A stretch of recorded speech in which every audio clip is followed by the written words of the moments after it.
Welcome, everybody, to part two of the definitive playthrough of Red Dead Redemption.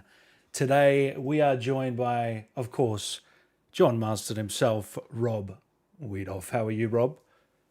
I'm so good. Thank you, man. Thank you all for coming. This is so exciting. It's so awesome. Having a lot of fun with it. Thank you. And our special guest, Bill Williamson himself, Steve J. Palmer. How are you, mate? I'm doing good, Dan. Thanks for having me on. It's my first time on your channel. I feel privileged and honored to be up here at the 6 something in the morning on my time to watch you get shot in the face in the desert over and over, and the fans just totally geeking out about it. See, I'm all ready. Oh, I love it. The vintage Yeah. Outlaws to the end. Outlaws to the end. That's I'm right. sitting here on my porch.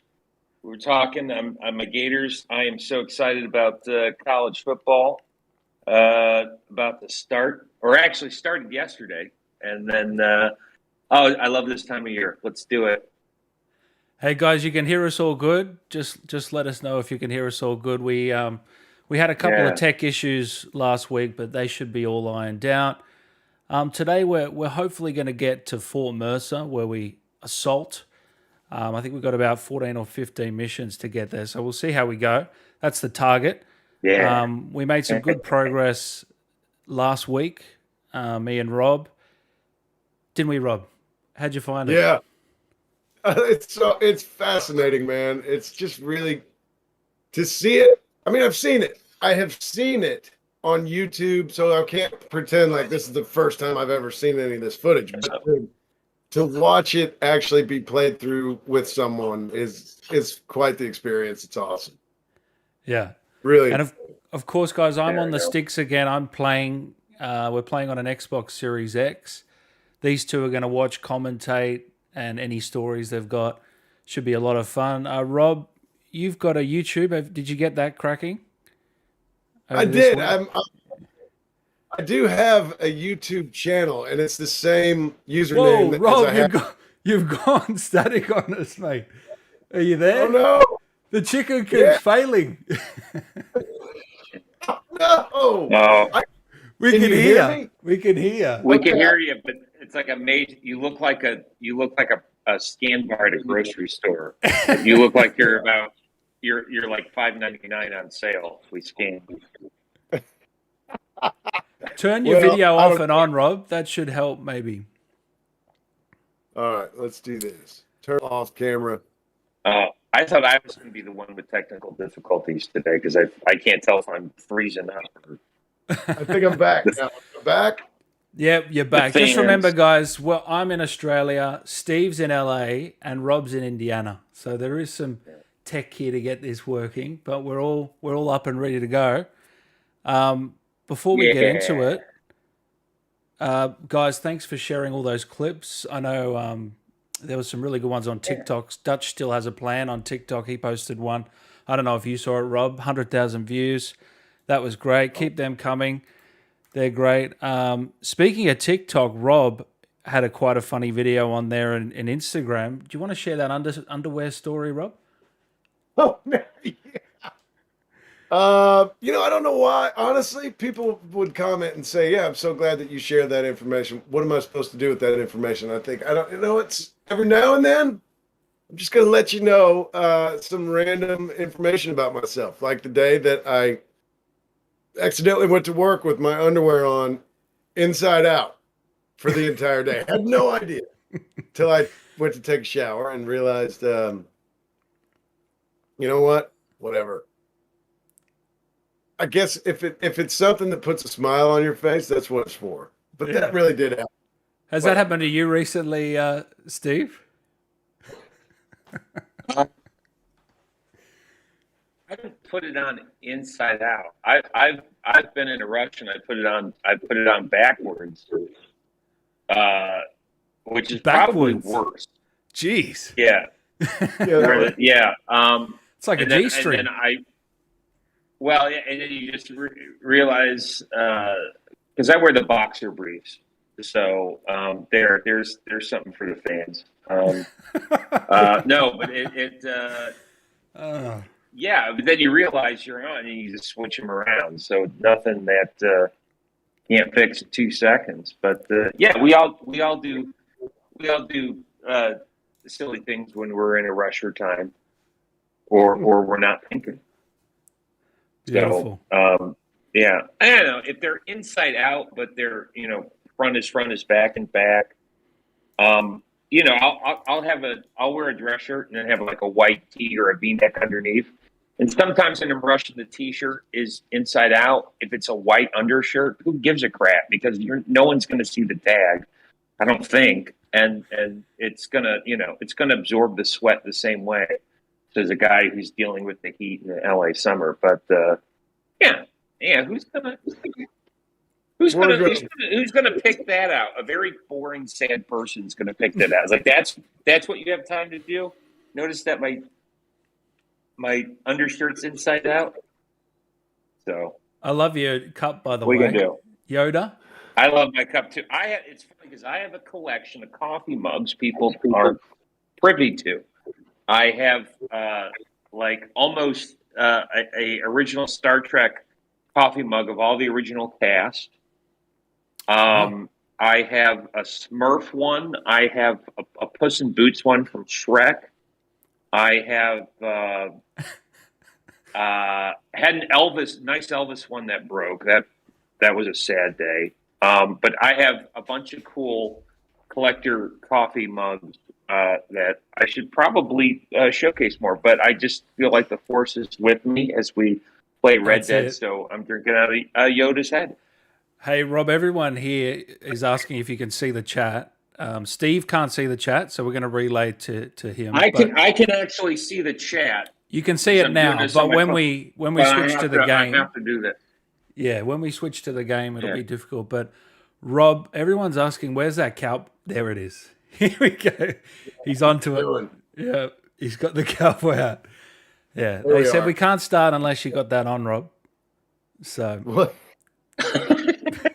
And you know what? And so far, I can hear everything just fine without the ear, without the what do I call it? Ear pads.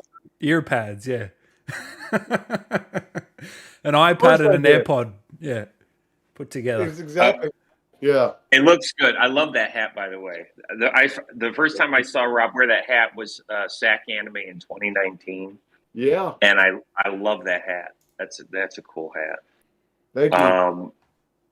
Hey, I just want to point out in the comments that question that I always get is coming up. Every fourth question is that question. I'm going to answer it now. Get it out of the way. I'm going to do this yeah. So get out of the way. Everyone asks, and my answer is not going to change. Everyone asks, hey, Steve, I have a question. Is Bill Williamson secretly gay? And here's the answer to that.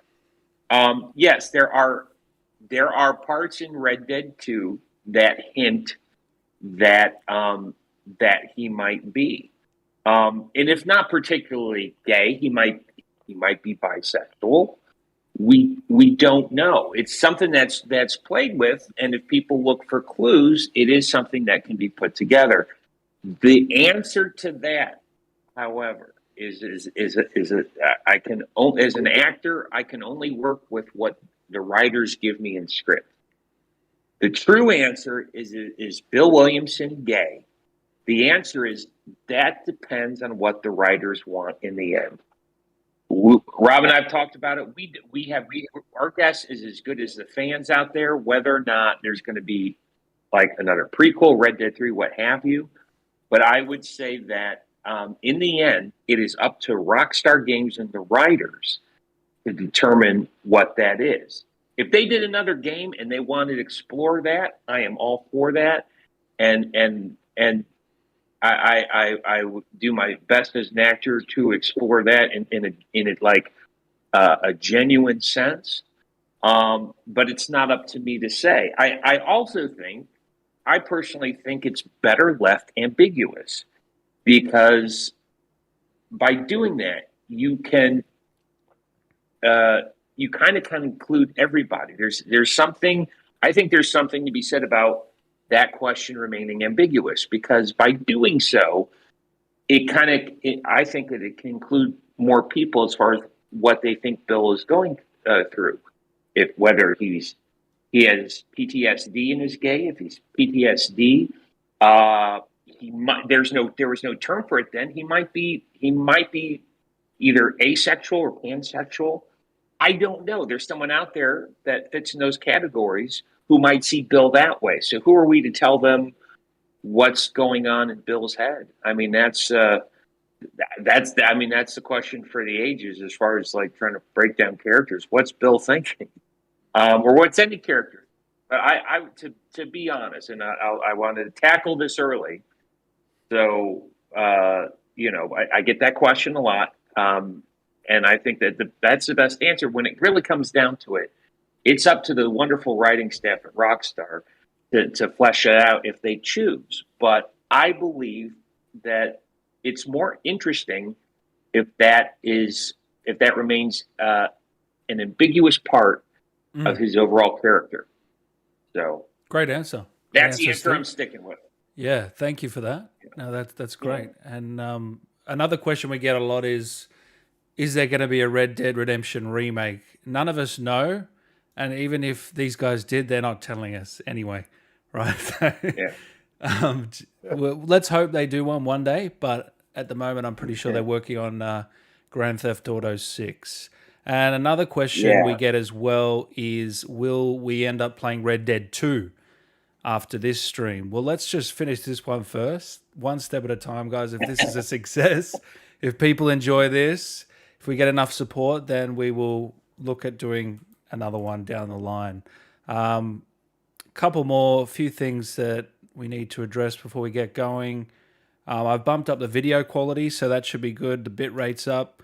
Audio should be better now. Some of the scenes, people couldn't hear Rob last time, so he's been bumped up now. He should be all good. Just let me know in the comments if it's still a bit iffy, and I'll bump him up. I'm actually Australian, not British. There's a few people that thought I was British, which I get. People from the States mistake the accents, but I'm actually from Australia. And yeah, we're listening to your feedback, guys. You guys want to guess? We got Steve. You want a better audio, better connections, and yeah. But with that said, guys, I think we should get into it. Is there anything you two wanted to say quickly before we get into it to the fans? I want to just say, Dan, thanks for having me on your show. And this game, I mean, as great as Red Dead 2 is, this game, and we were talking about before, Red Dead Redemption came out in 2010. It's been 12 years. This game still holds up extremely well. And I'm honored to be part of this live stream and this chat back and forth during your play. I think this is awesome. Thanks, Steve. And Rob? Yeah, I'm so happy that so many people are interested in this, and I'm really enjoying it too. So thank you for hanging out. And I'm reading the stream too. This is awesome. People are having a good time. I love it. I love all this. It's so good. Thank you, Dan. No, my pleasure. And quickly, Rob, I had a question here. Tips for gutting out a home and not holding on to any sentimental items. Same for you, Steve. Any tips for Jason? Jason, what? I don't know. I'm kind of one of those people that needs help with that too. Actually, we recently went through our garage to make room, probably just for more junk. I guess. Really, what do? You clear stuff out and then you fill the hole with other stuff that you don't need, that you have, whatever. So, Godspeed. I wish you the best. Steve may have better answer for you. Here's my answer. I live in Los Angeles. Are you out of your mind? I rent. All right. Oh, God. Yeah. Thank you again, Jesse, for becoming a member. We really appreciate anyone supporting us with Super Chats or becoming a member. Thanks some of the members here. Michael does live. Sandy, Lisa, Ali Night Road, Polo, Rhett Gaddy, Maxi, Let's Survive, I Am Pathetic, Dylan, James, Ambient Dogboy, Alienator, Back to Gaming, James, X Garbett Bushy, James Campbell. And we appreciate it, guys. We are going to get into it. Nicole Bell, looking forward to this again, boys. Appreciate your work. Thank you very much, Nicole. Rhett Gaddy, what a great bunch of blokes. What do you think, guys? Yeah. Thank you. Thanks, guys. Drimes, Robin, Steve, if Rockstar made a new Outlaw game that didn't include Bill or John, would you want to portray a different character? Yeah. I would love to work with Rockstar in any capacity. I really, really enjoy those people. So yeah. I can't see them working on another Western game that isn't Red Dead. But I've said this. I would love to be in another game with them, an opportunity. I'm a fan of Bully. And if they did a Bully too, and they needed like some type of calculus teacher, yelling at the kids, oh, Jimmy Hopkins, I would love to do that. I think that's cool. Also, I had said this: if Rockstar ever did like its own kind of like pirate game, I would have to be in that. I would have to be in a pirate, and like an open world pirate game would. I'd be like, yeah, can we do that? You'd be like Blackbeard or something? Amazing. Or something just different, because you think of like a high profile thing, you think of Jack Sparrow, you think of Disney and Pirates of the Caribbean. But if Rockstar did their own thing, I would have to be I'd have to be involved in that. It's like, just let me be a guy, mopping the deck. Or something, but I would just want to say that I could be in. I would think that would be awesome. I'll play one of your pirates on your ship. History teacher. Yeah, I'll either be one of the pirates with a couple of lines, Rockstar, if you're listening, or I'll be one of the kids that in the school. Yeah. I'm happy with that. All right, let's do this, guys. Here we go. Let's get into it. I think we're going to kick things off with a Marshall Johnson, Lee Johnson mission. What a great character! Remember how cool he was, Steve? Anthony DeLongis. Yes, or DeLongis, I guess. He's like a real cowboy, wasn't he? Yeah, him and his wife. I believe they run a ranch out. They have property out past Chatworks or Porter's Ranch, which is like north west of here of LA. It's about like a 20-minute drive outside of LA, and they own a property. He is a I've seen him on History Channel, like with doing like those stunt shows where they make medieval weapons. And they use them, and Anthony's he was such a great Not particularly. Listen, son, I know you got a mission. Yeah, he's right awesome. now, I need enough gun. Why? What's happening? I've had this problem for months with this group of bandits. We're getting drunk. And I'm also going to pause it a few times because people wanted you guys to dissect any scenes that you could. Do you remember this one at all, Rob? Yeah. Yeah, this is Spare the Rod, Spoil the Bandit. I've got a story. I've got a story with this one. Oh, you do? I got a story with this. Yeah. I'll tell you when to pause. I'll tell you what. I'll say, hey, Dan, hit pause, and I'll tell you my story with this. Okay. Cool. Yeah. I want to hear it too. I think you've heard it, but I'll tell it again. Yeah. Last night they went to a big place up near Ridgewood. They burnt the place down, killed the men, burning most of them alive, and raped the women. Women folk then got their throats slit. One of them survived and walked in here this morning. Anyway, we got a posse gathering up near Ridgewood. Will you ride with us? All right. Thank you, John Marston. It's gonna be a bloody job. I don't think I know any other kind, sir. We can hear all good, guys. Let me know if you can hear us yeah. in the game when we're right to go. That's Frank, Deputy Eli. It's actor Frank Noon. Frank's a great guy. Yeah, he was. Yeah. He was then. He's still now. Everyone in this scene's still alive. I don't think it's not like they passed on. But no, this is Deputy Jonah, Brad Carter. Brad's a super talented guy. Still friends after all these years. Come on. Yeah, there's so many people a part of this project, isn't there? You know, it's hard to keep in touch with everyone. Yeah, but it's good to because I know you guys have a little group chat for Red Dead 2, don't you, or something? Drew's a rancher, not a businessman. Oh yeah, we have a text thread that we talk if not every day, every couple days.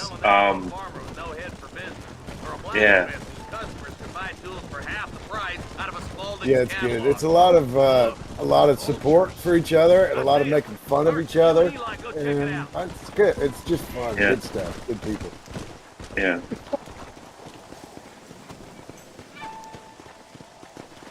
Game's a little quiet. Let's bump it up for you guys.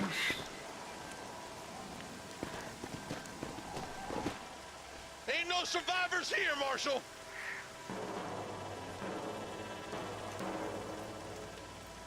Man, this don't look too good.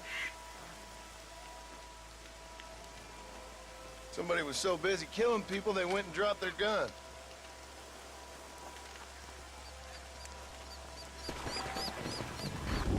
Mine now, sucker!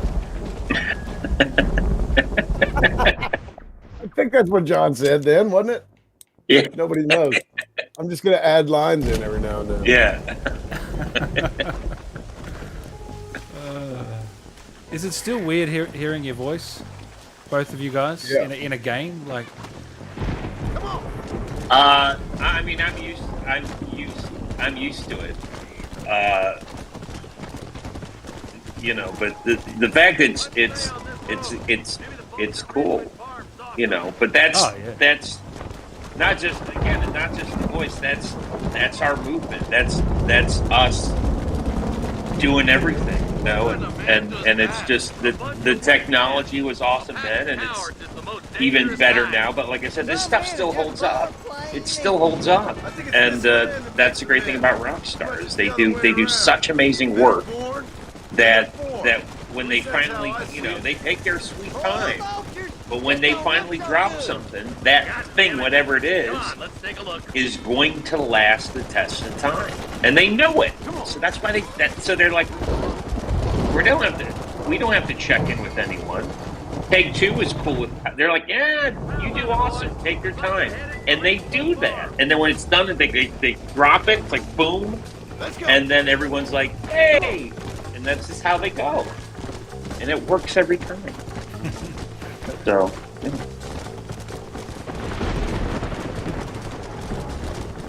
Ridgewood Farm. Place looks deserted. And for everyone listening and watching, Search the area. Steve's actually a bit of an expert on Red Dead 1 and 2. He's played it a few times back to front, haven't you? I think I have played both games more than actual hours I put in making them. I've played over just to experience the nuance and played them again during the great COVID lockdown of 2021.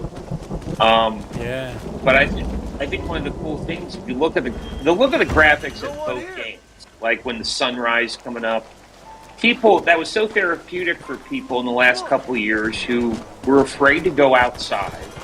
And this is a great therapeutic way of virtually going outside and feeling like you were hiking or being out in the sun. And I know that may sound weird, but that's why there was such a spike in playing in the last couple of years.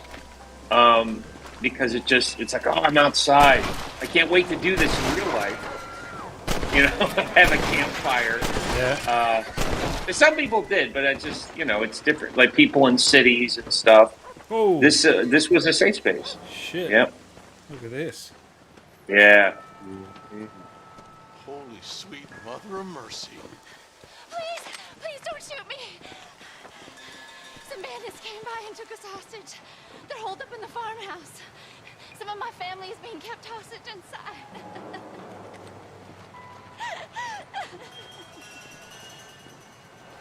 This has gone far enough. Get into that house Shit. and smoke those tons of big loot.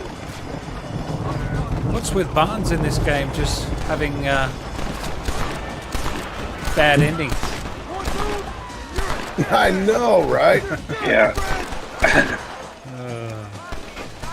Yeah. We got a question here from Lionbacks. Thanks for putting this on, Dan and Steve. Great stuff. Thank you for sharing your thoughts on Rob's character, on Bill's character. Your serotonin in human form. God bless, friends. Thank you all for being here today. Glad to be here. Yeah, this is really cool. Yeah. And I'm starting to really wake up now, so that's really good.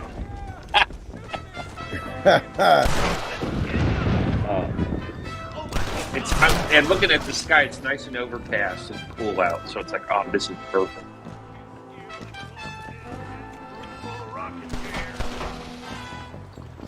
I'm still getting familiar with this game. It's been so long. Well, I think it's cool. There are places, little nooks and crannies in this game that you can't go to in Red Dead 2, which I think is as soon fascinating. as it looks clear. Yeah. And I'm not talking about Mexico. I'm talking about other stuff too. Right. So you played both games in COVID, Steve? Who's that there? Yeah, no,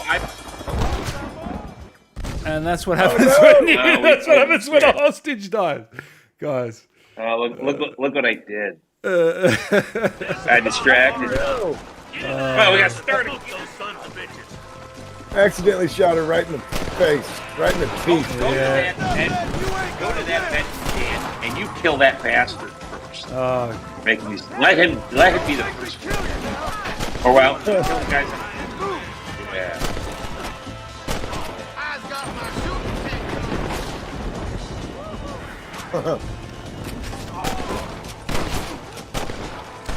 shooting Hold on a second. Let me check my juice. I'm doing okay.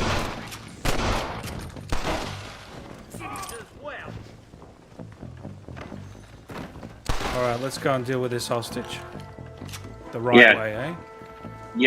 Yeah. Just he needs to die. There we go. There we go. Got There it. you go. You didn't even need Deadeye. Didn't even need it. No, I don't need it. I don't think. You know what? We haven't even used Deadeye this whole time. Not once. Not once. No. We really should be using it, actually. No, I think you're doing just fine. Yeah. As long as they fall and don't get up. Red Dead Redemption 1 has always been my happy place. Thank you guys for your part in such a wonderful piece As soon of as art. you can, make a run for the shed. That's from Ronnie. Keep your head down. Thanks, Ronnie.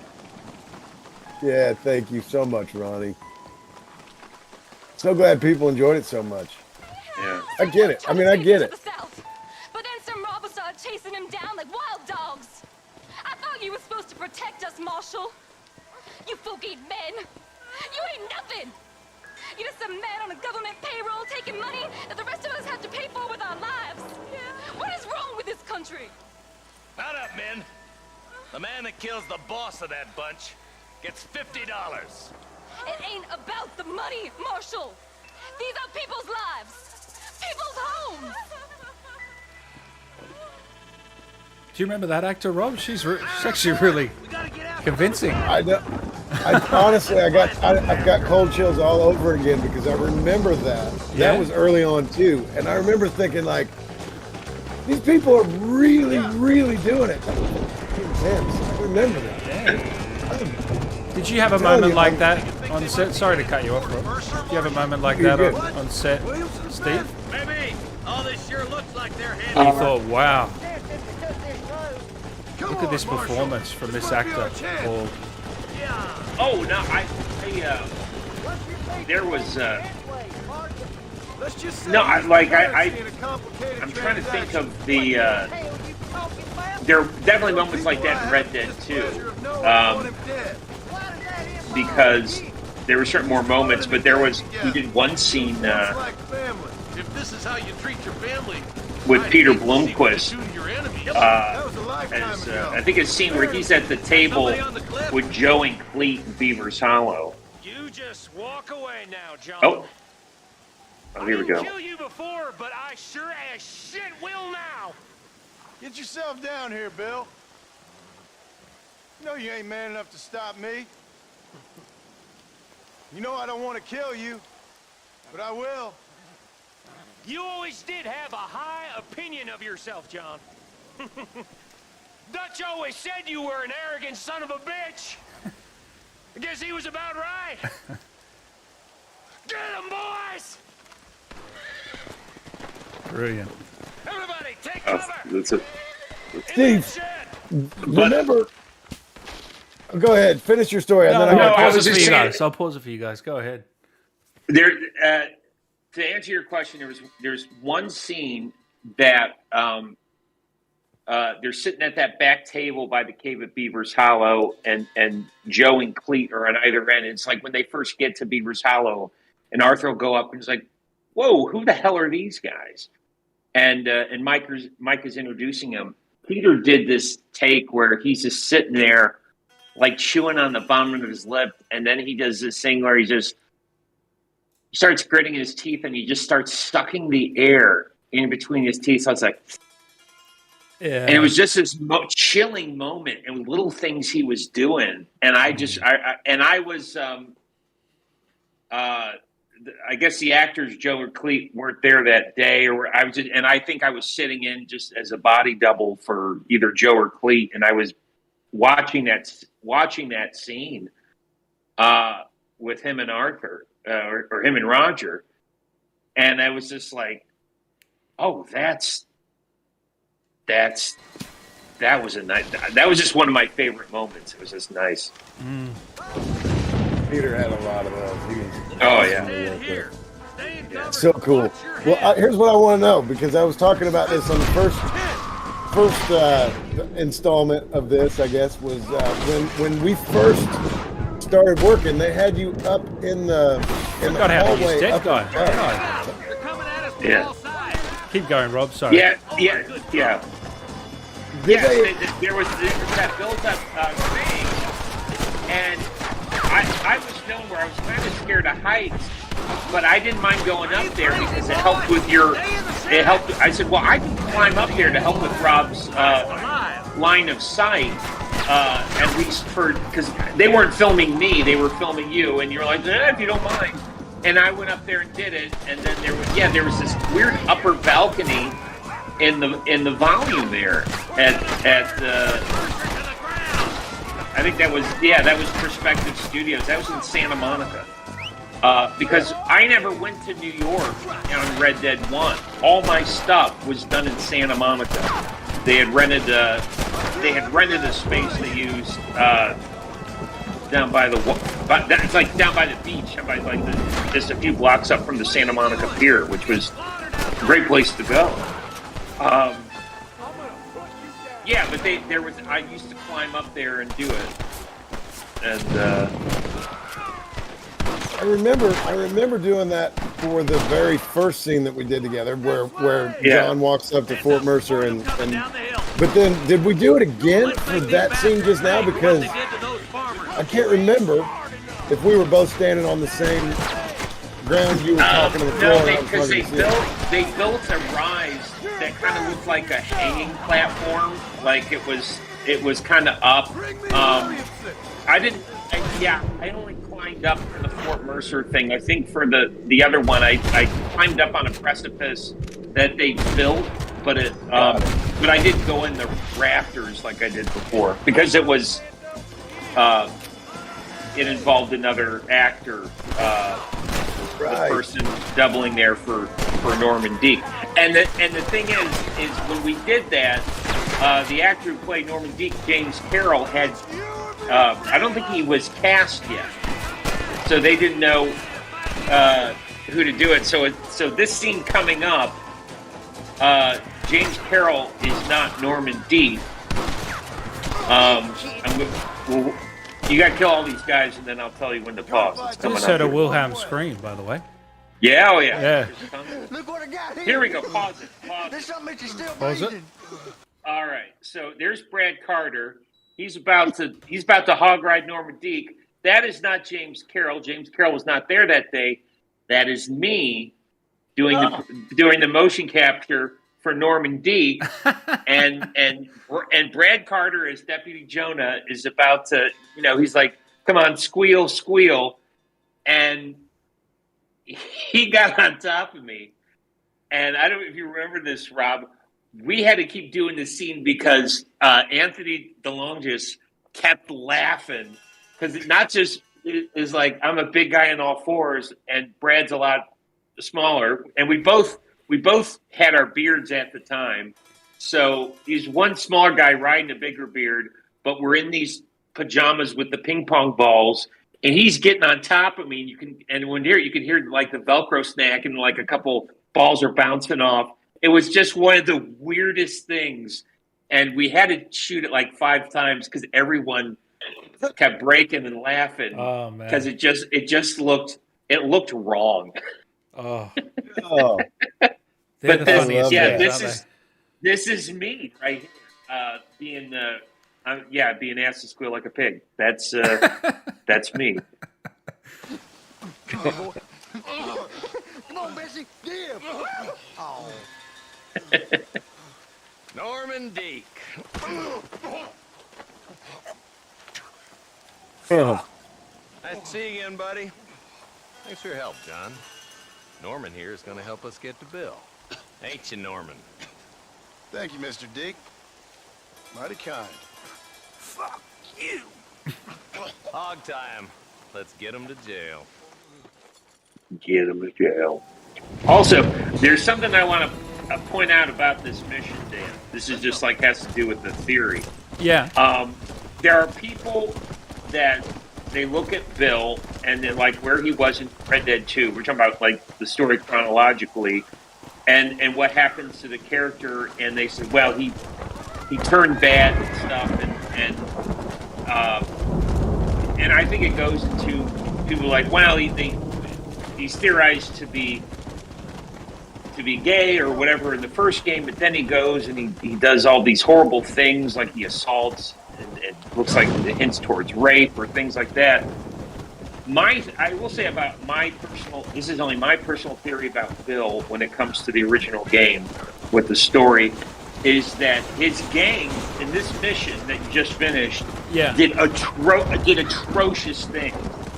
I personally think that Bill just maybe not necessarily sought his people to do that. I think at one point he was beside himself, and they're like, "Can we go do this?" And he's like, "Yeah, whatever," not even being aware of what his gang is doing, and they were left to his devices to do these things. And that's my theories as far as how ineffective a gang leader he was. People's like, oh, he was ruthless. It's like, I think he just used them as a shield to hide. And it's like, yeah, do whatever. I'm going to go this way. And I think that can add to the story of his either ineffectiveness, his insecurities, his fears, his cowardice, if you want to say. But I think that looking at that, I don't even think he was aware of half the things his gang was doing. It's just like, yeah, just go rob the bank, whatever happens, and he just turned the other way. In my head canon, this is just me as an actor, that he probably felt guilty about that, but he was already so lost. It was just a shrug of the shoulders, like, oh well, which is even more tragic. But that's my take on it. If anyone wanted to know my take on it. Love it. Absolutely love it. Great analysis. When did you come up with that analysis? Was that recently when you played it, or when you first? No, but listening to fans and saying, "Well, Bill," people just they talk to fans or people in chats and other interviews I did. There's always these questions that come up. It's like, well, Yeah. Bill, it's hard for me to feel sympathetic for Bill in Red Dead 2 because of the horrible things he did, and and then the fans apologize, and I'm like, no, I go, here's the great thing. I did the work. We do the work. People say, oh, it's a great story. It's a work of art. It's like, well, that's the highest praise. Thank you. But it's not up to me how you as an individual absorb the art, absorb the story.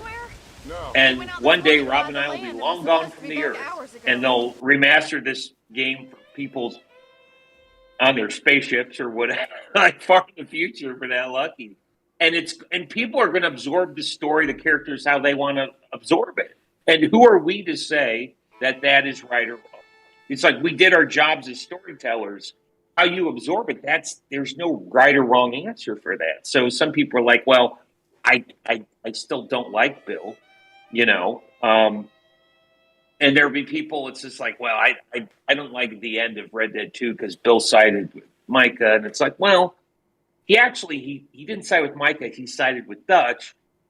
But how you see it, it's not, in the end, it's not up to me. And that's kind of the wonderful thing about it, because people are going to absorb the story how they want to absorb the story. But if for whoever's curious about my opinion of it, that's my take.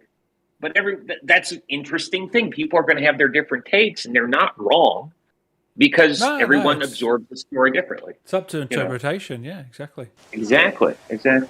No, but last few years since the game came out, listening to people, and I find I don't think anyone's wrong. I'm very curious how people see things. So. Do you find yourself, you two, on the Reddit looking at these theories, the Red Dead Reddit? I think there's like a million people in there. I don't know if you're familiar with it. Well, no, I think there's the general theories. It's not as young as he used to be. Is Jack really John's son? Yeah. Is Bill gay? Was Micah really the rat the whole time? Was Dutch always crazy? What made did that trolley accident in Red Dead 2? Like and we can, us being people who had a portion of creating the characters, we could have our say. But at the same time, it's like a theory is a theory. I do the same thing when I'm watching Mandalorian. I'm doing the same thing as a fan. And because I'm absorbing a story a certain way, and you just at some point you let someone tell you a story, and people love to theorize. I'm guilty of it too. And then some people are just like, you know what? Just I don't want to guess. I don't want to assume. Just as a storyteller, just present me a story. Do your job and tell me a story. And whatever that story is, that's what the story is. So. But the fact that we got something where people are theorizing, we are so luckier than most actors. The fact that someone actually, and it's like we did this thing, and this thing has become bigger, and that's an amazing thing, and I'm honored to be because it warrants that kind of conversation still. 4 years later, or in this case, 12 years later. And the fact that I was part of something, the fact that Rob and I were part of something that did this twice, where people are analyzing and teaching it in the university level, is amazing. There are university level classes at colleges across the country that now are like teaching theories about this game. University of Tennessee at Knoxville did it last year, and Sam Strelitz and I, who plays Mary Beth, we were part of a class lecture this time last year, and it's just amazing. It is just completely amazing how people are absorbing it. Hey, I saw Rob. Your face changed when Steve mentioned Jack. Do you want to elaborate on that? People saw it in the chat too. And it's so funny because it's just a character that I played, but I enjoyed it so much. And honestly, a lot of those scenes where John is being so rude to Abigail, and he's just, really mean to her. That was like kind of difficult. I think so. Here's another thing. Abigail Marston was played by one actress in Red Dead Redemption, and then by a different actress in Red Dead Redemption 2. Yeah. And so when Callie Moore became Abigail Marston in Red Dead Redemption 2, she's the sweetest. Steve, you can say this too. The fun, bubbly, sweet Callie. Well, she didn't know, that I guess John can be as aggressive as he can. And so we did some of those takes where John was being so mean. And I could tell that Callie was kind of like, oh, gosh, I didn't expect this. And it caught her off guard, made me feel bad. But I thought, so there's all these things that play into that. And then someone says, that's not John's son. And I think, you know what? Don't tell me that. Don't tell me that. That may be true, but I don't like hearing it. You don't like hearing it? Okay. I don't like it. No.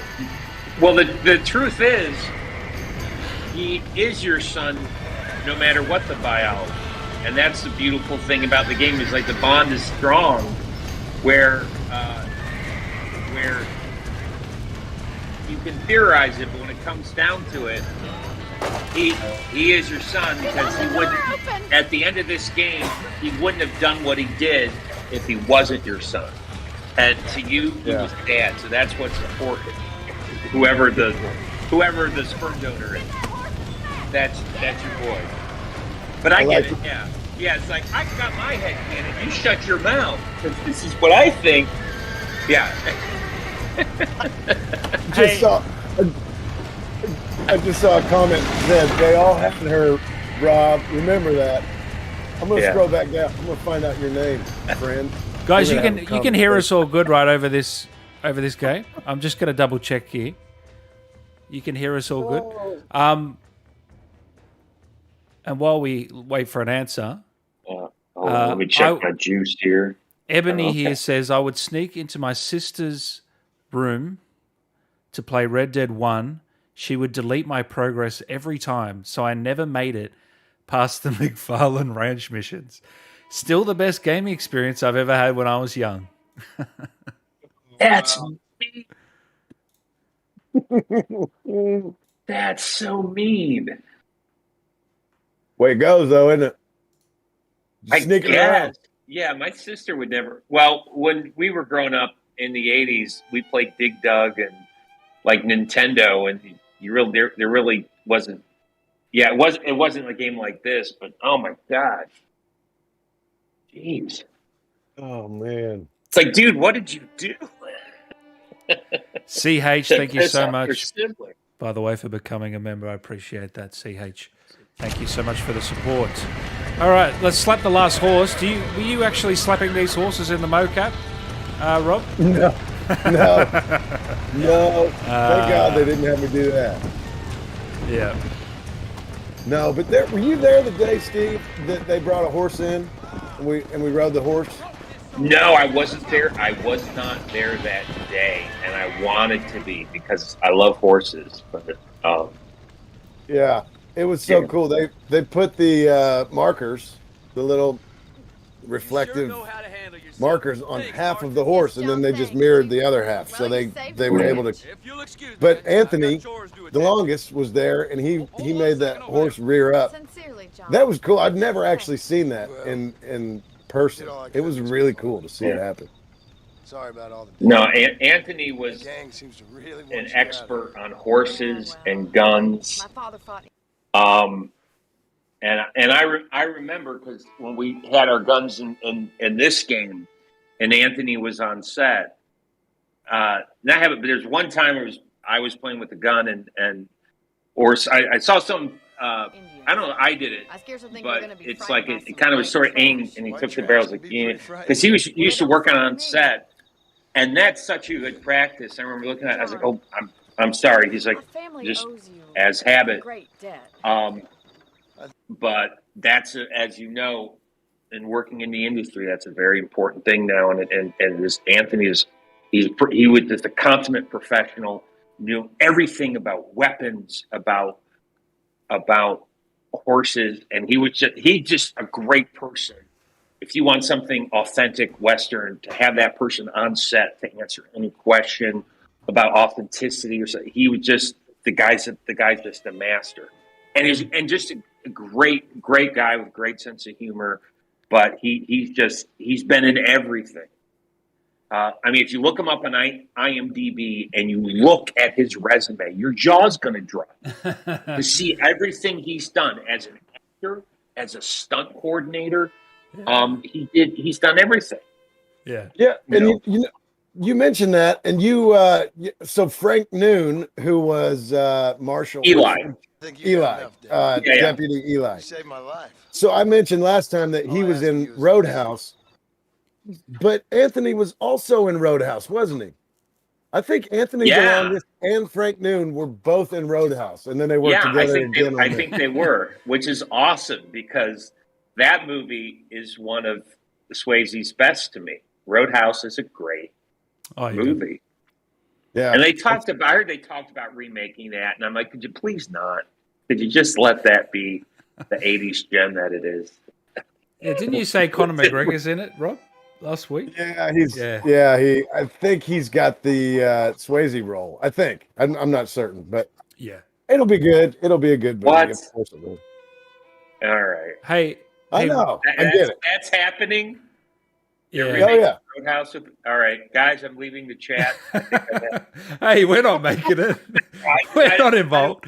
Hey, look, I think there's just some things that are sacred. Yeah. I know. Leave it alone, hey, maybe. look. Yeah. Hey, It'll be good though. Yeah. Hey, Rob, do you remember this scene at all where you crouched down? Because at this point, I feel like Bonnie is starting to have some feelings for you, or what do you think? Do you remember this one at all? If I get I back don't. home, I'll have to listen to the start Yeah. dialogue. Sell me some cattle. I prefer doing business with people I know. Of course, Mr. Marston. It'd be my pleasure. Well, you get some rest. I've got to go see how my father's bearing up. Oh yeah, she's totally into him. Yeah, I think she. Yeah, she's just waiting for Edgar Ross to just take out Abigail so she can make her move. That's exactly what's happening.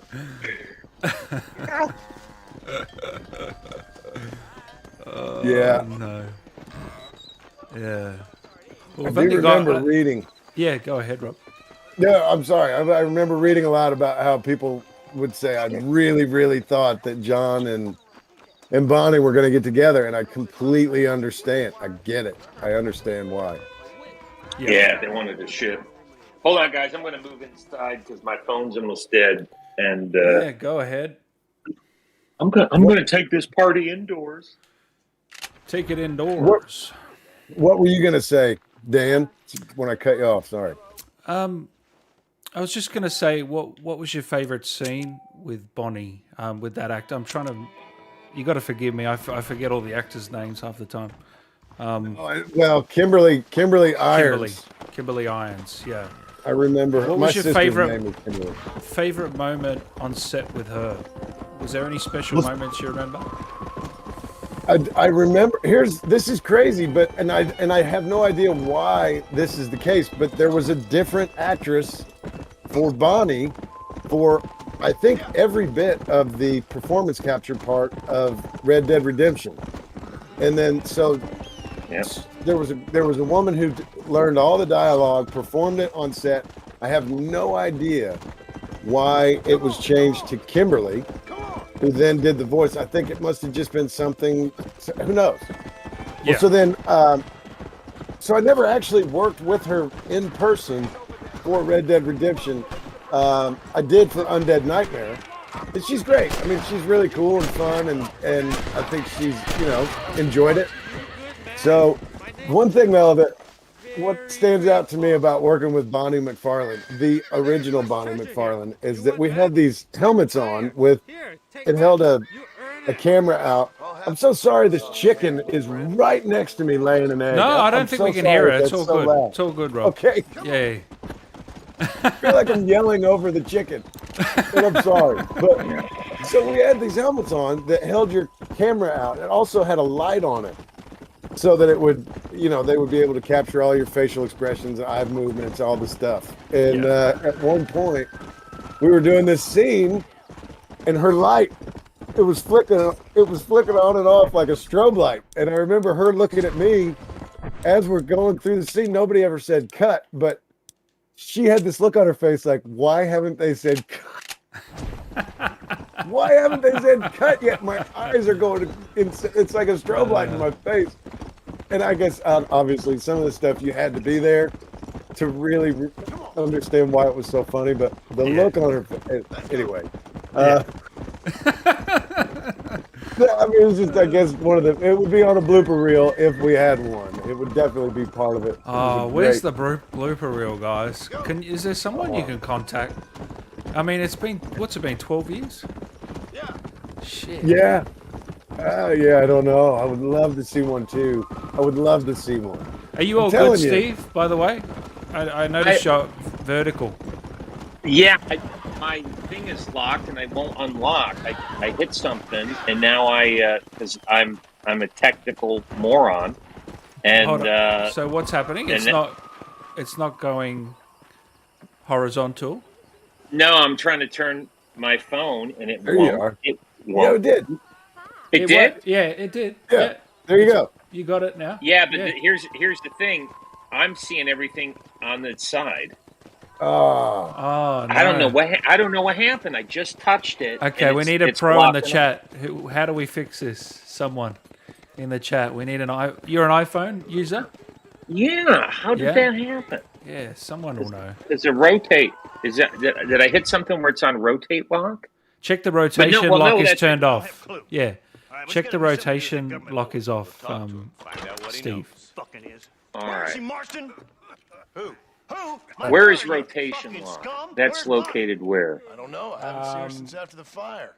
No, I'm making a fool of When you- myself. When you Afternoon. swipe down from the top right. swipe down from the top, If I lose another and child, you'll see it. Drew, nobody's Oh, wait a minute. I'm sure she's fine. No, it's locked now. It wasn't locked, so something happened. It's unlocked. Who the hell's that? Oh, it's not doing it. It's not unlocking. Okay, so pull down your control panel and turn portrait lock off. See if that works. No, portrait lock is off. See, Oh.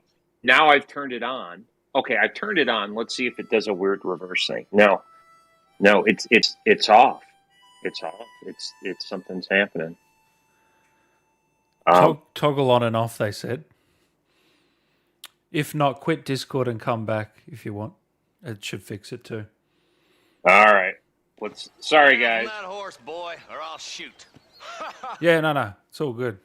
All good. Loved it. Am I back? Yeah? Yeah, you're good. You're good? You're good? You're Oh. good there. Okay, here. Beautiful. You got it. You got it, man. Okay, interesting. This scene with this guy on the horse that come out wherever you are. Yep. I did this scene this is what I auditioned with for Bill in December of 2008. Wow. That's awesome. I didn't know that. Yeah. Were you And this scene nervous? was Were you nervous, Steve? I wasn't nervous at all because A, I didn't know what the hell I was auditioning for, and B, they had props everywhere. They had a table. I went in there and there was a table of props, and they had everything like gun belts, cowboy hats, boots, they had all kinds of stuff. And they said they would ask me to put stuff on, And when I read this scene, and I read something else, I couldn't remember what it was from, but they said take a while and get off book for this like little mini monologue. And when you say it, and they set up these 3 folding chairs, and they said each one's a boulder, and you're in the middle of gunfire, and we want you to say the lines of this, but do it as you're like running for cover, fire a few shots, because they said we want to see how you move. Because they were testing everything, so it's like I remember I put on a holster, a cowboy hat. I had the beard like I is now, probably not as shaggy, and I'm saying these lines, and I'm going behind the thing, and I'm firing, and I'm kind of out of breath. But they wanted that natural. There's like you committed, yeah. You committed to it. I committed, yeah. and then I didn't hear anything, and then never got a call back. Yeah, and then like a week after New Year's, this is like maybe around the 8th or 9th or whatever of January, my agent calls. He goes, remember that Western video game thing that auditioned for? And I was like, oh, yeah, that was right before Christmas. I was like, yeah, I never heard anything. He's like, well, you booked the bad guy. And I was shocked. And here we are. Wow. That's how that worked. Yeah. Back in one piece. Hey, Mr. McFarland. This is a nice girl you got there. Get out from there. You know, part of me's got to thinking I should just. Oh yes, you do. I love this guy. You're a baby in that. What do you want? That's better. I want Norman Deek. I want him set free. Then you get your daughter back, mister. We don't do deals with outlaws, boy. Yeah, you do. Let's not waste each other's There it time is. pretending otherwise. Yeah, you do. All right. Themselves ain't much more than a Fix bunch the of lighting crooks. in here. There we go. This is the land of opportunity, mister. And I'm giving you the opportunity to get your daughter back before 15 friends. this is a great mission. Take out all their anger and their loneliness. I agree, Ronnie. Where the hell is she? Where is she, boy? Bring Deke up to Tumbleweed in a couple hours. And don't get no funny ideas, or I will slit that whore's throat myself. You boys have a pleasant afternoon. Yeah! He committed to that as well. We do as he says. He was You awesome. And me, Marshall. Mr. McFarland, I'll get you your daughter back. I owe her that. Please do.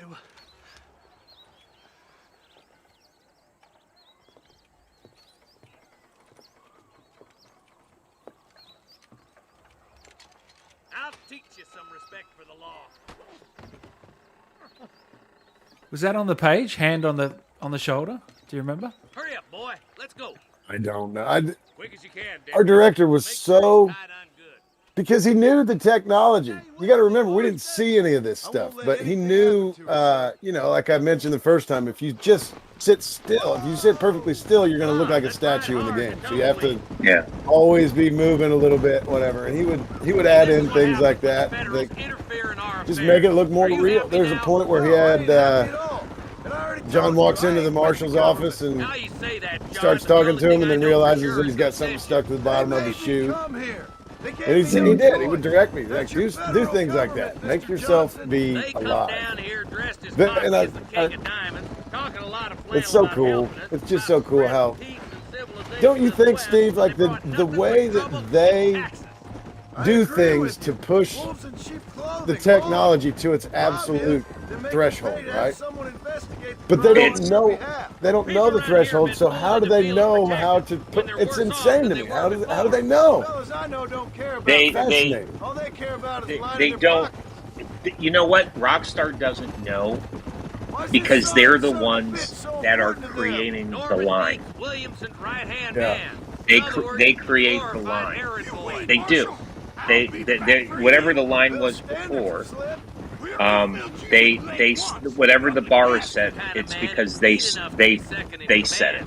Every bar in gaming, when it comes to like an open world game or sandbox game, Rockstar Games is setting the bar. And the next and some other people can get up to it and maybe even touch it and get out there. But as far as where that goes next, that will always be Rockstar. to this point, they are constantly setting the bar and coming up with things. I always think is like Rob and I, to the fans out there, we honestly at this point we have no idea what they're doing. If there's going to be a remaster or a Red Dead 3, I think I could speak for myself. I know that all they have to do is call us, and we're like, yeah, because we love the characters, we love the game. We don't know if that's going to happen. Your guess is as good as ours. But I think it's safe to say that if there was to be a Red Dead 3, if they did another prequel, whatever, and Rob and I were fortunate enough to be involved again, it has to be something that surpasses what came before. And I cannot fathom what that's going to be. However, I think maybe I don't know, told Rob this. There's something in a Red Dead game I'd love to see, and it has to do with weather. I think it would be cool. Like there's a moment in the open world where you have to duck and cover because a tornado comes through and demolishes anything in the path. And if you get caught up in that, you will die a horrible death.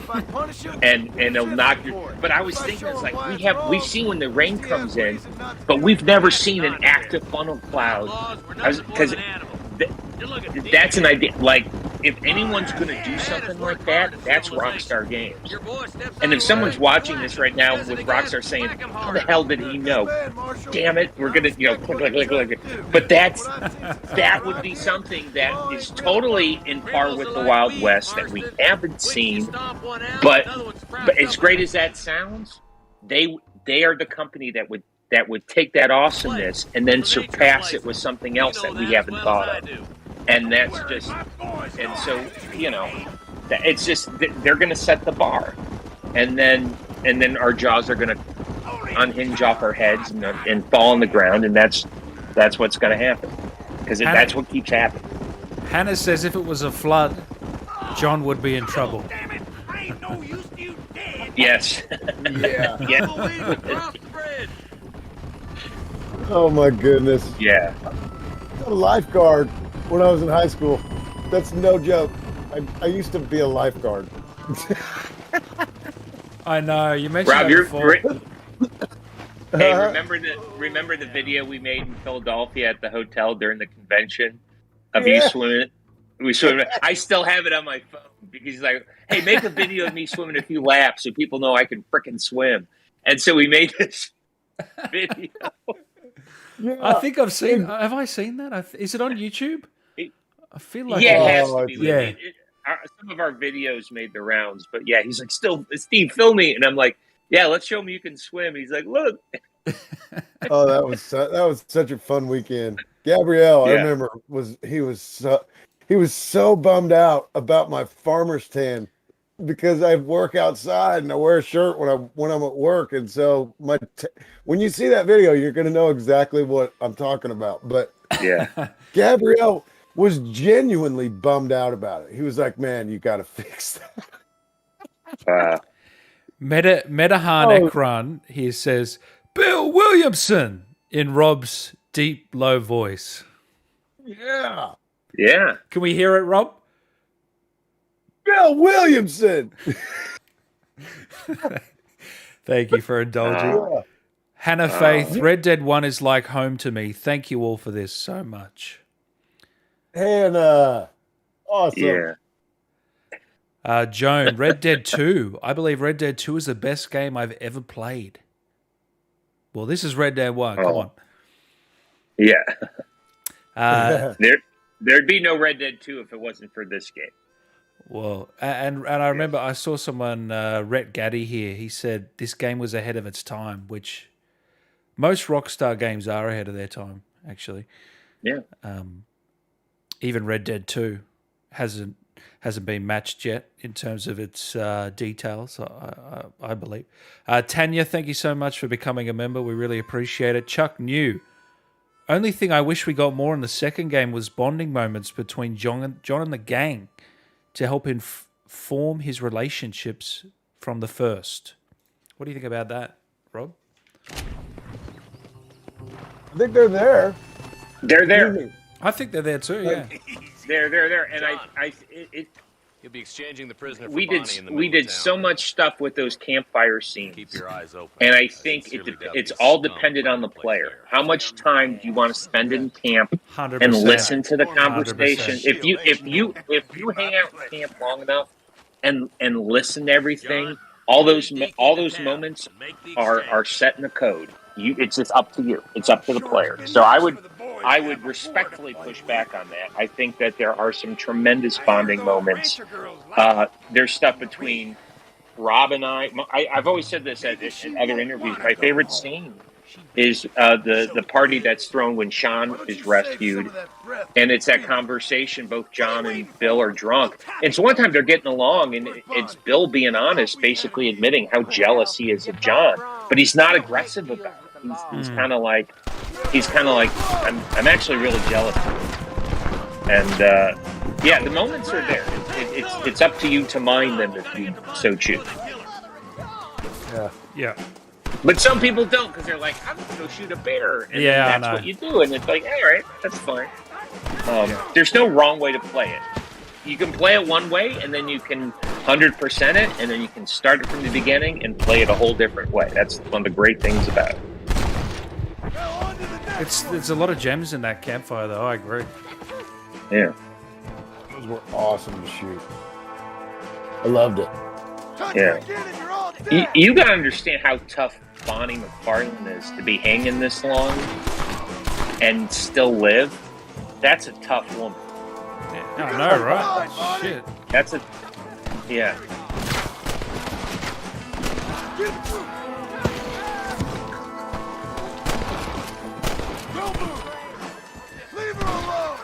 Are these all the leave her alone and all this? This is in the booth, isn't it, Rob? Yeah. Yeah. And you would have done a few of those as well, Steve, for this game, or not? For the second game? Yeah. Yeah, for the second game, like during the gun, a lot of the gunplay was done in booth. And it's funny because towards the end, this was November of 2009.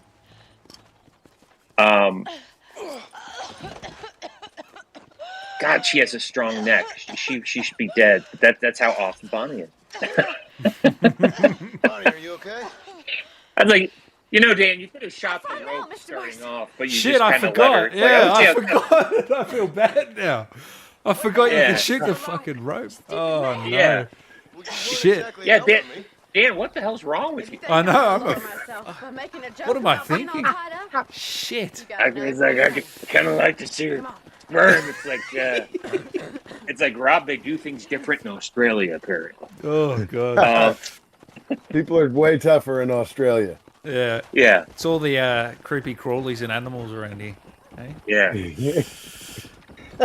Oh man. Now that is a What great were we mission. that talking one. about? With Yeah, the voice efforts and things like that. Yeah. Yeah. Oh, so in November of 2008, and I remember seeing Rob at the voice studio in Santa Monica.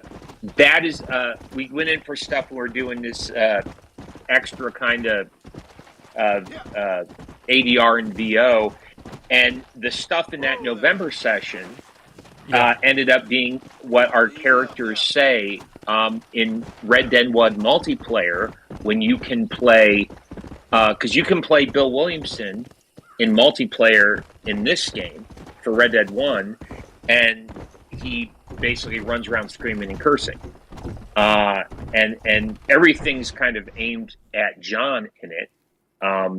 And he's calling Abigail a whore and stuff like that. But you just like hit the B button, and you trigger all his stuff. So yeah, that was so we did a lot of like grunts and stuff if you get hit by a bullet or you fall off your horse, and I don't know if you guys notice it. So I like to geek out on this stuff. So and it's just a small thing, but it's sort of part of the sound design. You notice the horse there's a different sound on the horse from here to when you're on this part of wood. If you hear it, you hear that difference? Yeah. And that small stuff is what it just sort of goes unnoticed in these games. Yeah, but that's a great thing about Rockstar. None of that is small stuff to them. No. They have departments within departments saying we want this accurate, this sound has to be like this, and they get it. And you don't realize it unless you're just geeking out. Exactly. And you pay attention. But they're like, some hardcore fan's going to pay attention to that, make it accurate, and they do it. And that's why this game 12 years on is better than most that come out today. It's just that's just the quality of the work. That's what makes it amazing. It's amazing to see people who made my early teen years so great as it was. Thank you, Rob and Steve, for being so inspirational. Oh my goodness! Well, that's very kind. That's very kind. We played. I mean, in the grand scheme of things, I played but a small part in all of this. But I'm to this day, I'm very honored to be part of Red Dead Redemption and Red Dead Redemption 2.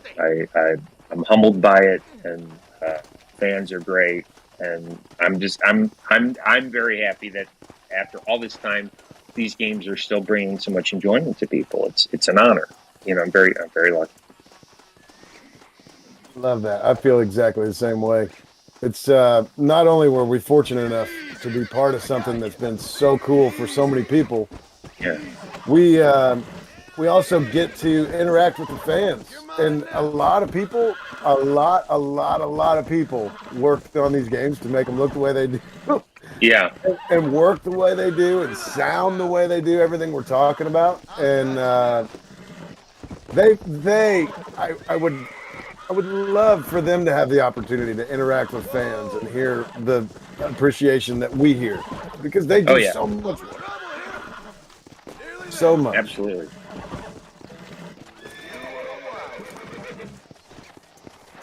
Sorry, guys, I've taken us down accidentally taken us down a horse mission here. Whoa. Oh, you're totally leaving. Yeah. Oh, there you go. All right, you did it. There you go. Jesus Balestros. If there's a remake or a third game, what would you do differently with your character if you were given the freedom, guys? Interesting question. Goodness. Yeah. I guess you kind of got to do what you got to do, right? I mean, John was definitely different in Red Dead 2 than he was in Red Dead Redemption because he was so much younger. And a lot of that stuff, you got to understand, what story are they trying to tell? And you have freedom. You have some freedom in it, but you also don't. You can't. We're not the writers. No, I guess. You got to trust the writers, don't you? Yeah. Oh my goodness. Oh no, we totally, we've trusted the writers, and they haven't steered us wrong. So it's just one of those things. Look, if I get the opportunity to play Bill again, if I am ever so fortunate, then I look forward to just further expanding on his character and his story, and again, it's up to writers, but it's whatever brainchild they come up with as far as learning more about his past or adding on to that canvas of the painting of his life, so to speak. I will accept that task with aplomb, and I will deep dive into it, and it'll be great. I mean, I owe so much to that character, and what it's done for me, personally and professionally. If I get that opportunity, that's great. I would like to, but for all we know, Red Dead 1 and 2 could be it. And if that is all we see of Bill Williamson, then I've already been blessed. It's like anything else at this point is just an extra blessing or extra frosting on the cupcake. So again, who knows? I don't know. But again, if all they have to do is email me or call my agent and said, guess what? And I'll be there. I will be there. It's an honor. I can tell you, with no uncertainty, that miracle cures are no longer matter. Speaking of great characters, good day, sir. Nigel West Dickens. Great character. Mr. Marston, good to see you. How have you been keeping? Well, Hey, you know something interesting about this actor, Don Creed? Yeah. Don, his part-time job, one of the things he I think he still does, is he worked for the Jim Henson Company. And he would, when the Muppets would do something, or like, I don't know, also Sesame Street, but I know with the Muppets, he worked in the Jim Henson workshop. And I believe, after Jim died and his son Brian was running everything, and it was at the time, so it was before the Disney purchase. He might still be doing it, but he would work in the workshop with the puppets, and I think one of his thing was he would. I think this is right. Is that he was with puppet maintenance and repair if something happened to it, but he worked for the Jim Henson Company, and I thought that was one of the coolest things. If you look Don up on IMDb, there's a lot to. But he's a fantastic actor, and what a great character. What a great character. Did he ever break you on the set, Rob? Oh, he was wound up. I mean, he had so much ridiculous dialogue to spit out, and he did it. He was always so frantic, I mean, Don was one. I promise you, I learned so much by working with some of these people. It was such a cool experience and such an education at the same time. Don, I mean, it was like, to watch him, it was just overwhelming. You see it. I mean, you see it in his character. It was insane. East Cheap, London, New Waverly, New York, and Armadillo, New Austin. At your service. At my service. At everyone's service. At the service of science, of knowledge, of life. How are your wounds? Much, much better. But then they would be. Would be. I know a cure for all ailments, Mr. Marston. I'm sure you do. And I'm sure for just $2 an ounce, I could live forever. Oh, but for you, sir, I do a bulk discount rate of $1.95 an ounce. As long as you buy 100 ounces or more. That's a lot of immortality. Give it up, old man. That's Mr. West Dickens to you, boy. Give it up, old man. Listen, Marston, I'm broke, but this stuff is good. It works. I need a healthy young man like you. Come along, let's ride over to my newest customer at Ridgewood, and I'll explain while we go. Okay.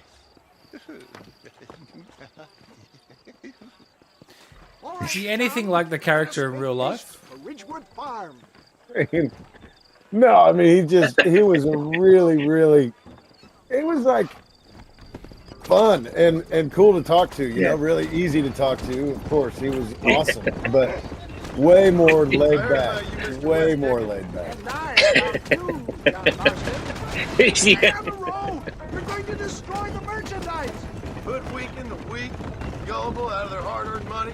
Get back on the road. We'll have nothing left By the time we get to Ridgemore, I'm on the my road. dear boy, it is you who is gullible, if I may be so bold, for heeding such ill-informed Yeah. scuttlebutt. Yeah, I don't think Don was like this in real life. Like, you know, No.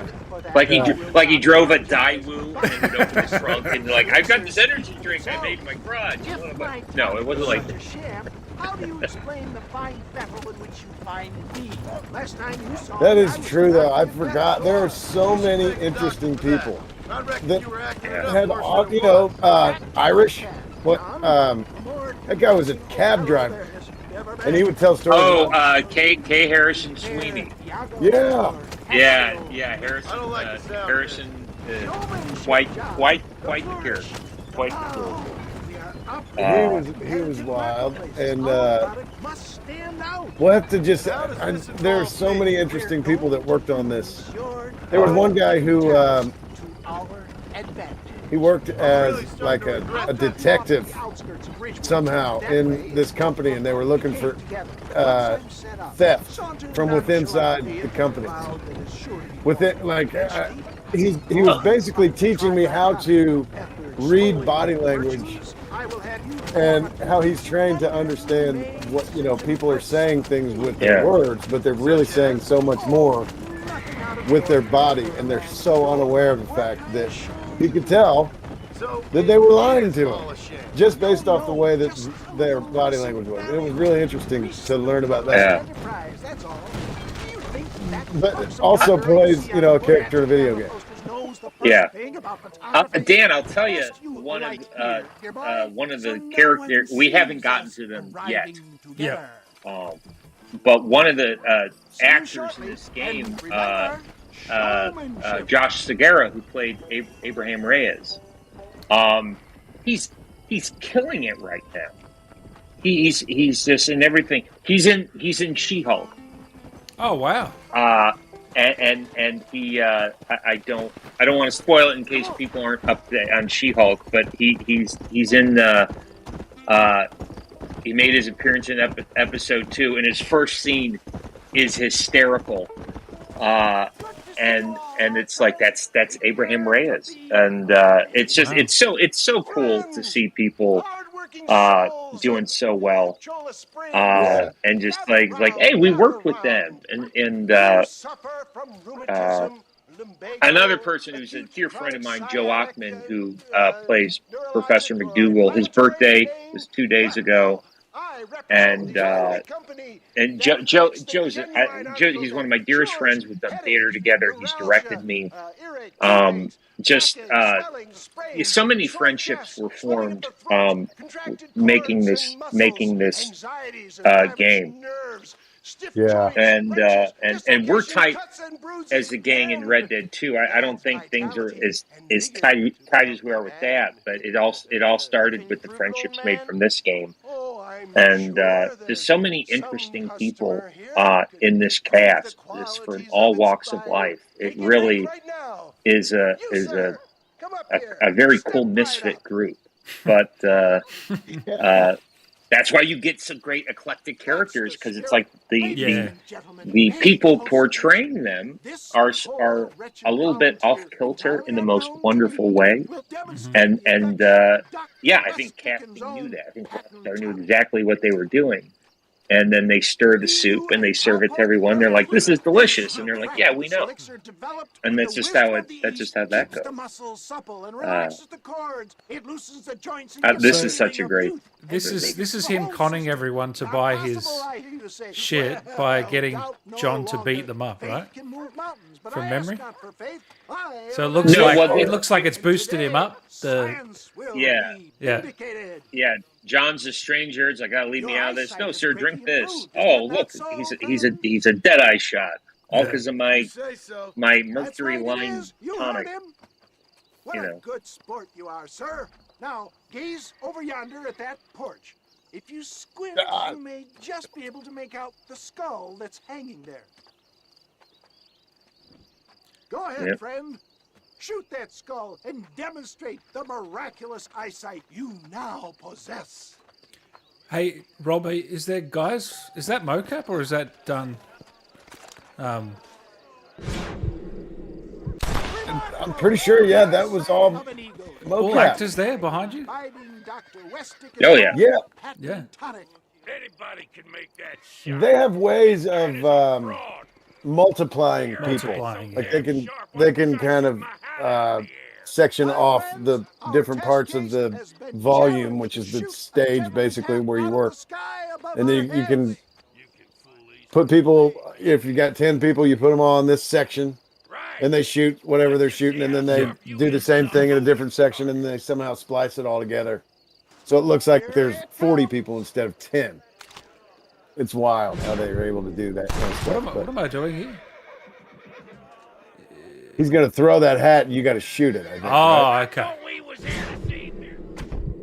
Have you ever seen such an eye? Behold the power of the elixir plucked out of the sky. Hey, hey! What? You think you can put a hole in a man's hat and just walk away? You told him to shoot the hat. What a bitch ass. This move. guy just wants beat to this fight. guy up. Yeah. Oh, this guy. A Yeah. challenge of battle has been offered to our volunteer. Look at him. The Oh, here we tonic go. is coursing All right. through his veins. Yeah, he just walked away. Yeah, just walk away. I don't want to fight this guy. I don't want to fight you, man. Yeah. Oh, On the my ground. goodness. There we go. There we go. Bang. See you later. Ooh. Oh, that was it. It just—that's all it took, isn't it? Yeah. Oh yeah. Do not let I this love it. opportunity pass you by. Look, he's over there. Go get him. Gosh, Oh, that's the okay. thing. He's Oh, got a gun. Got a gun. Think you are. You ain't leaving here alive. All right. Fix this. Oh, what? Oh, you're supposed Oh. to shoot the gun out of his hand. Oh, okay, right. You can't learn a lesson. Once again, the Australians Dead are a man. bit violent. You know, the Australians. Ugh. No, don't shoot him. Oh, no, there you go. There you go. you got it. You got it. Looks like he blew his fingers off. But that's okay. He can now still work on himself. I have plenty for What were you going to say before, Rob?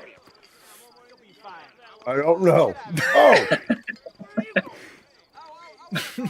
Sorry, I just got more ice in my mouth.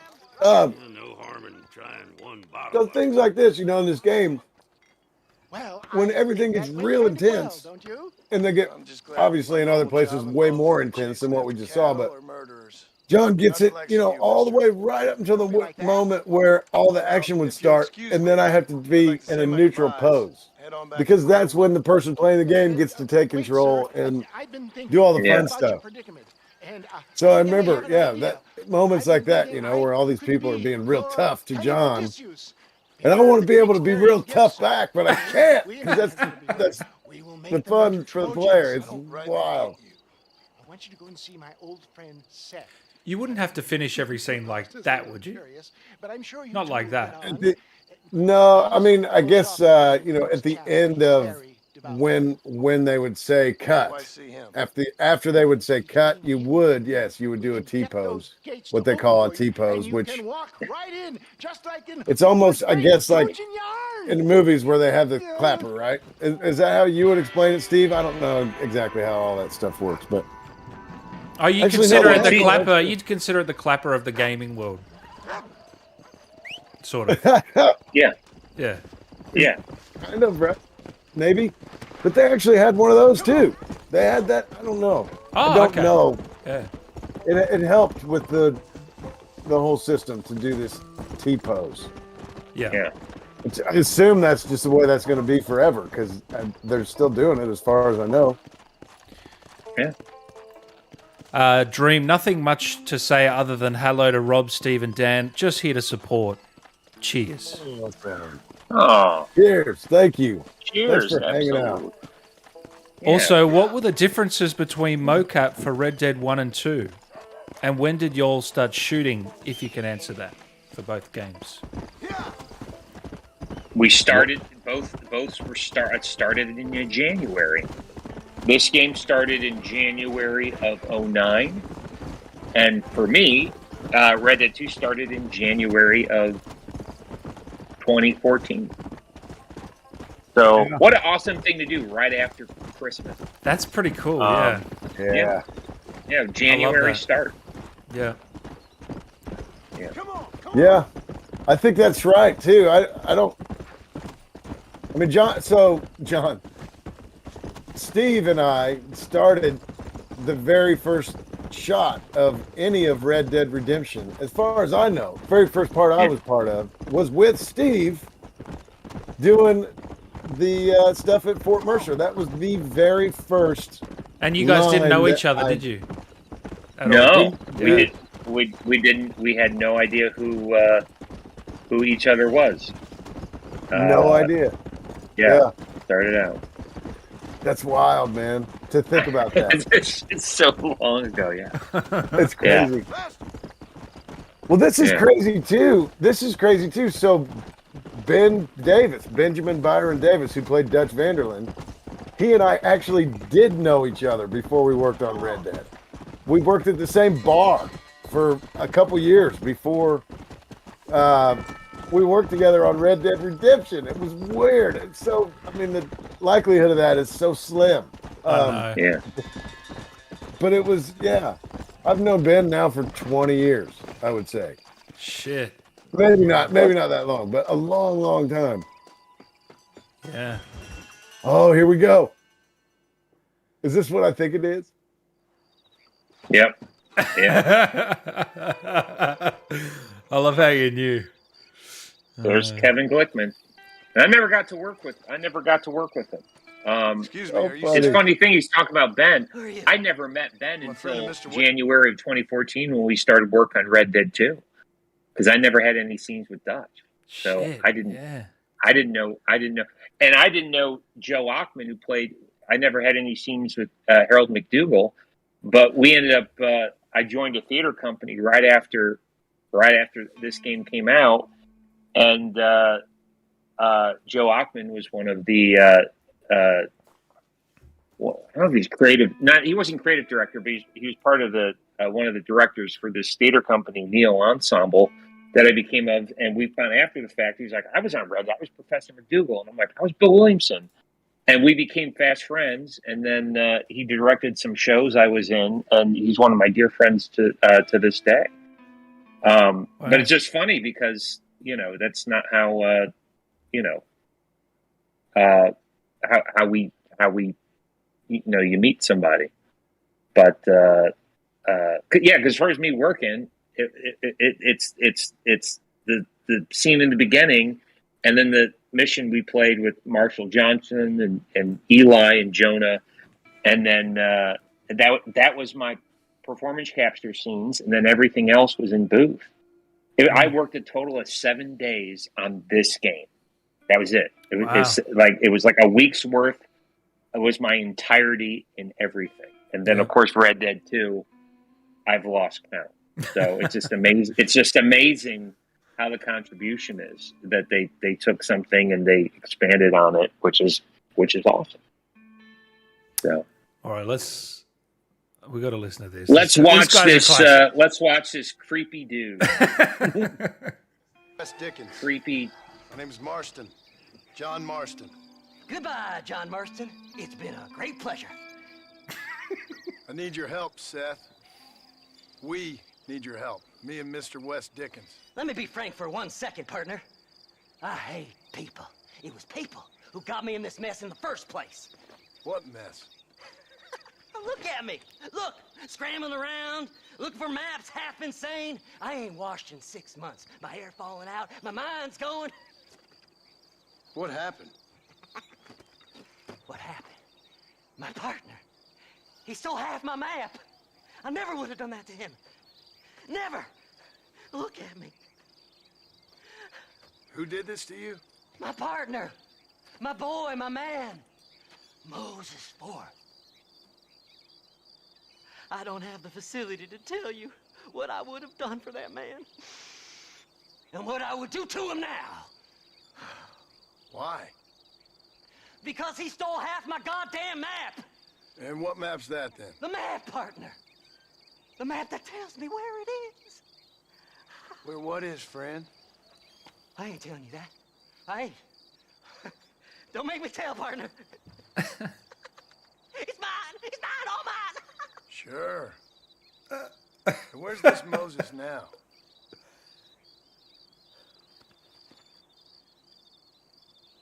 He's at Benedict Point. The law got him for exhuming. Some people, they feel differently. Not Moses. Him and me are the same. The self-same. Well, come on, Seth. Let's go see Moses, get you your map back. Then maybe you'll help me.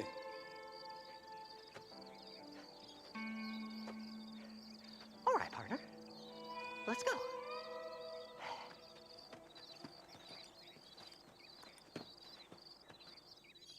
Come on then, partner. Oh my goodness. Great character. So awesome. He is so funny.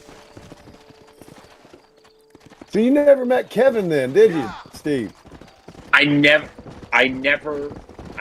did. I don't think I'm trying to think if I did. No, I didn't. It would have been cool. From the dead. Kevin Glickman. The whole Yeah. damn lot of you. Awesome. He's really awesome. And I've heard I've heard from him within the last 6 months or so. Really?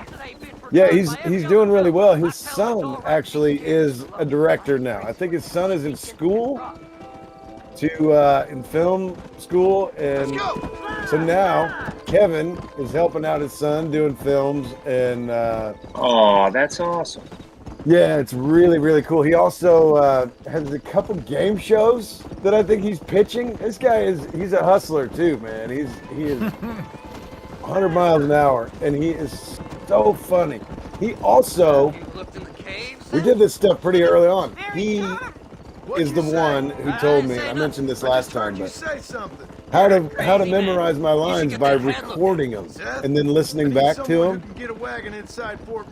Thank God, because there was just so much dialogue to memorize, and he really, really helped me out with that. So, you want to go after Bill Williamson, do you?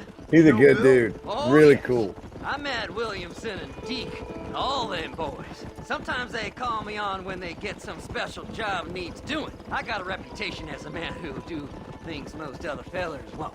Now, that I can believe. I reckon you can get in there, no bother. Assuming you help me find this map, that is.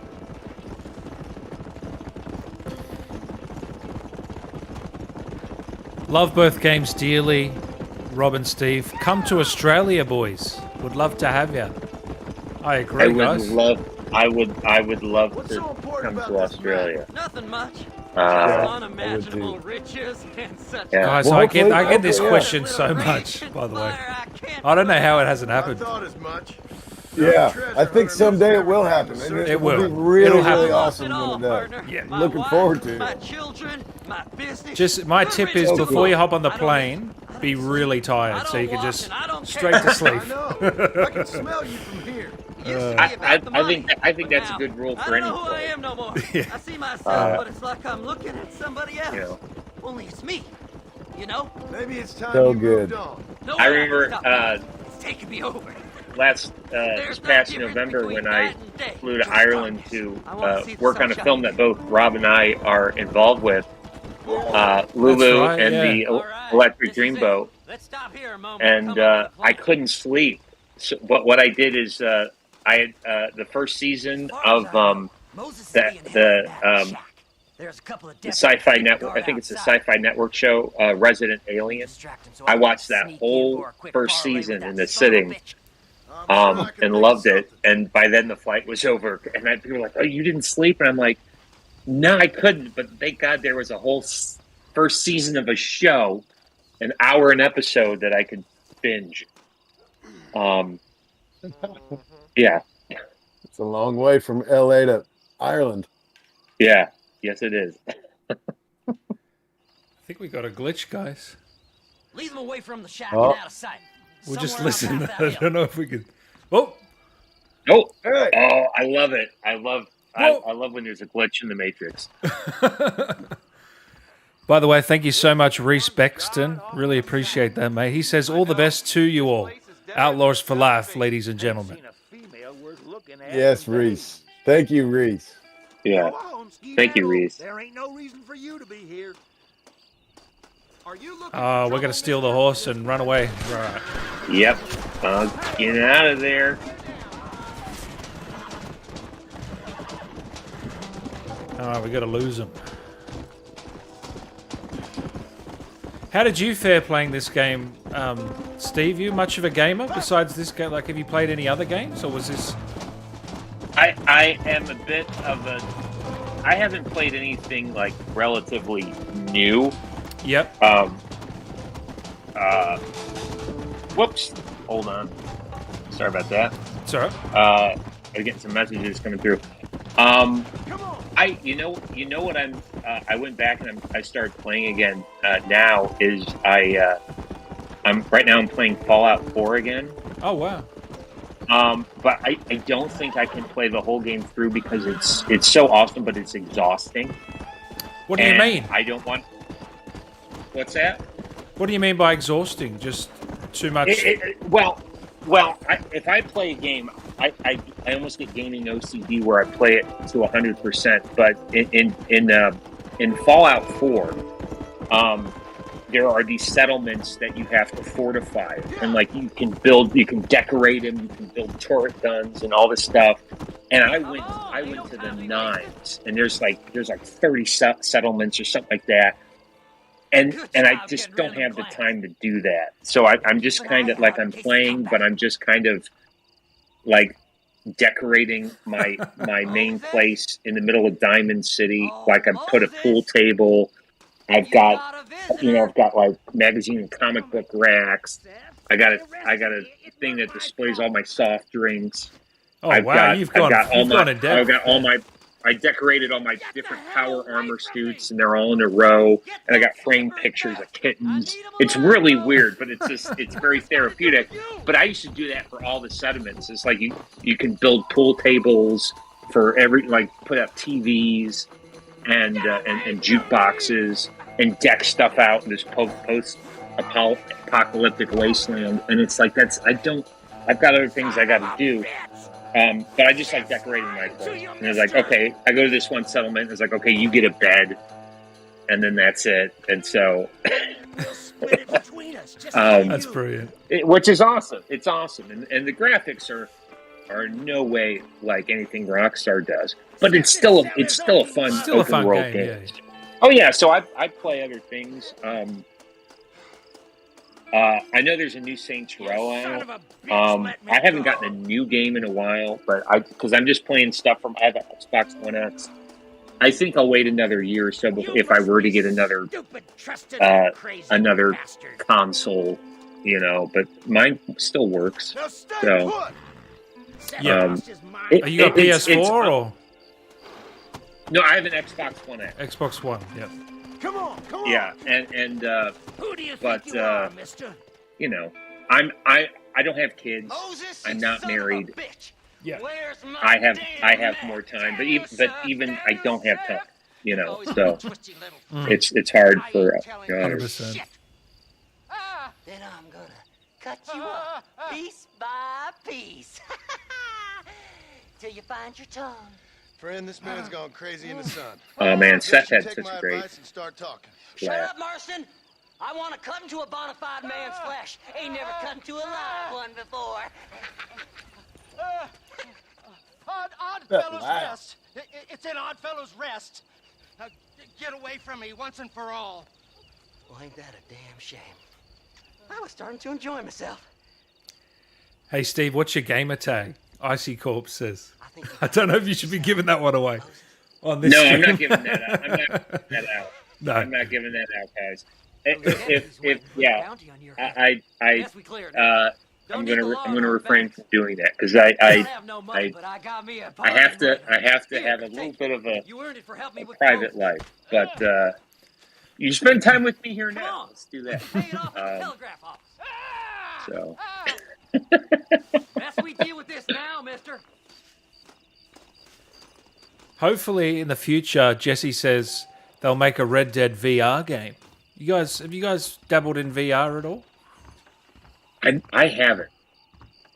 No, I haven't either. I'd love to do it.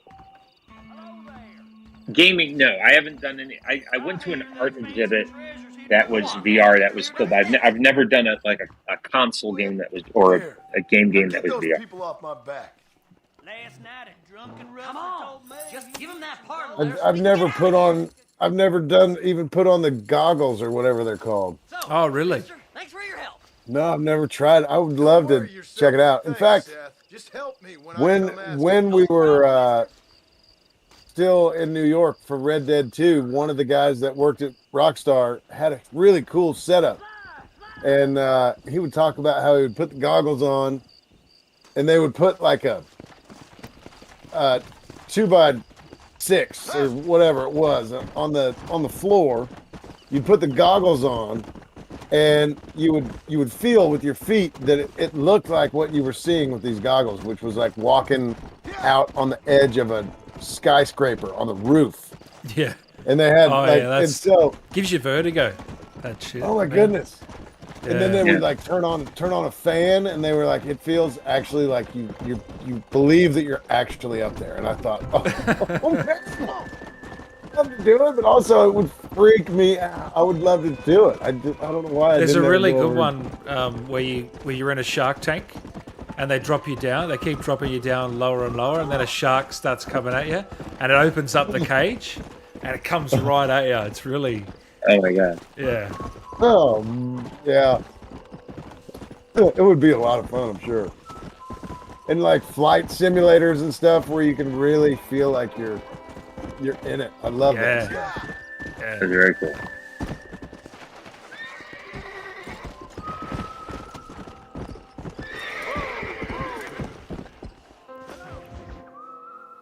Steve, Rob, could you do me a huge favor and shout out the Sons of Dutch, please? Sons of Dutch. So glad you're here. How do I know that name? I feel like I know that. Yeah, I feel like they're a page or something, a social media page. Yeah. But I guess, yeah, I mean, I guess we all know Micah's line about that. But I think that's a great. I think that's really. I like that. Makes us brothers. Oh, Mr. Marston. Brothers make mistakes. If you are joining late, guys, don't worry. This video will be up Seth. forever, Oh, so you can come back at any Seth of time. the dead. Yes. Yeah. Interesting fellow.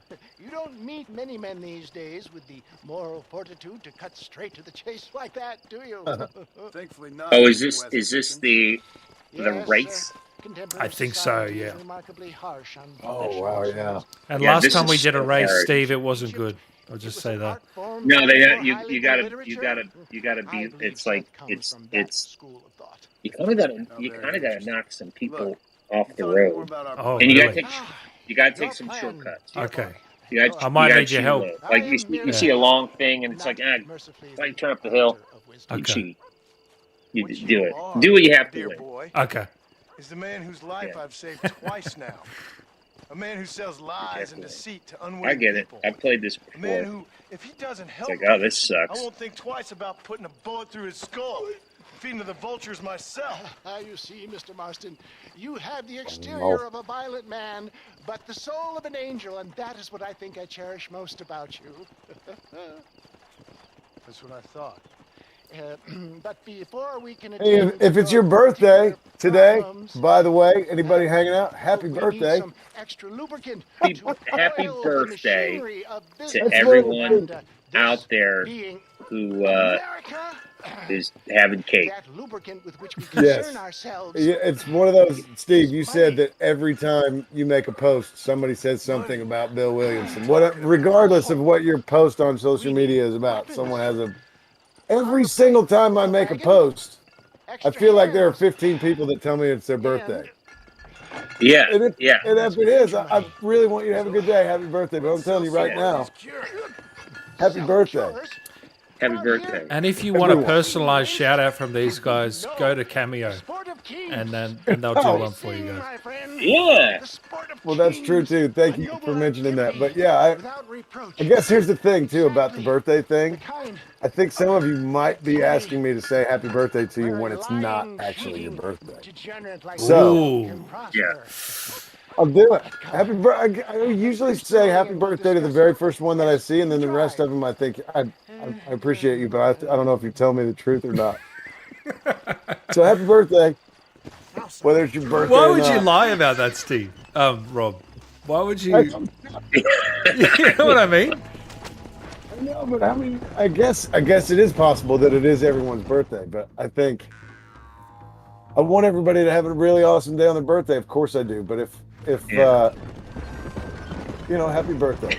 Zara says thank you for the B-Day message on the 8th of July. By the way, you made my day awesome, Rob. Listen, I don't care. remember that. I don't care if it's not your birthday. You can tell me it's your birthday if it's not your birthday and get me to wish you happy birthday. As long as you just stop asking if Bill is gay, I'll do it. just like. But that's the same. I joke and jest because I know there's new people just discovering the game. But I think there's a few people. I know there's a few people out there. It's the same people asking the same questions. They're like, come on, guys, you can look up previous podcasts and stuff. You know what my answer is. Yeah. Because you give the same answers every time. Yeah. Oh yeah. But and I don't get mad because you realize it's not. There's someone who's 14, 15, whose parents are just now allowing them to play a more adult game, and they're just discovering it. It's all brand new to them. So absolutely, I get that. But yeah, a couple times there are certain handles we have memorized. It's like, yeah, it's that same guy. It's that same ass. It's like, come on, man. Did we? You know. Yeah. And that's why you need to sometimes wish them a happy birthday when it's not their birthday, or they'll go down that rabbit hole and it's like, God, I should have just wished them happy birthday. You know, it's not their birthday. It doesn't matter. Just wish them a happy birthday. Cake emoji, cake emoji, balloon emoji. What's your most frequent question? Is it can John swim, Rob? Yeah. I get a lot of that. Yeah, I don't know. I mean, I guess it's most recently it's been, can you wish me a happy birthday? And I think, yeah, of course I can. I want you to have a happy birthday. Yeah. But I don't think that it's your birthday. But I'm saying it now. Happy birthday. Awesome day. See, you went the long way around. Oh, I went the long way, Steve. I didn't take your advice. That's how you lose. Oh, that's how you lose like a chump. What an idiot. Yeah, because these guys will shove you off the road. You gotta work it out. Yeah, you're right, actually. Yeah. Oh no. You crashed. Hold on, am I still in it? No, what are you doing? Yeah, whatever. No, you're gonna have to start again because you're all ahead of you now. You reckon I'm not gonna make it? You went the long way. You went the long way. You could have beat it. I just did it again. Oh God. You did it again.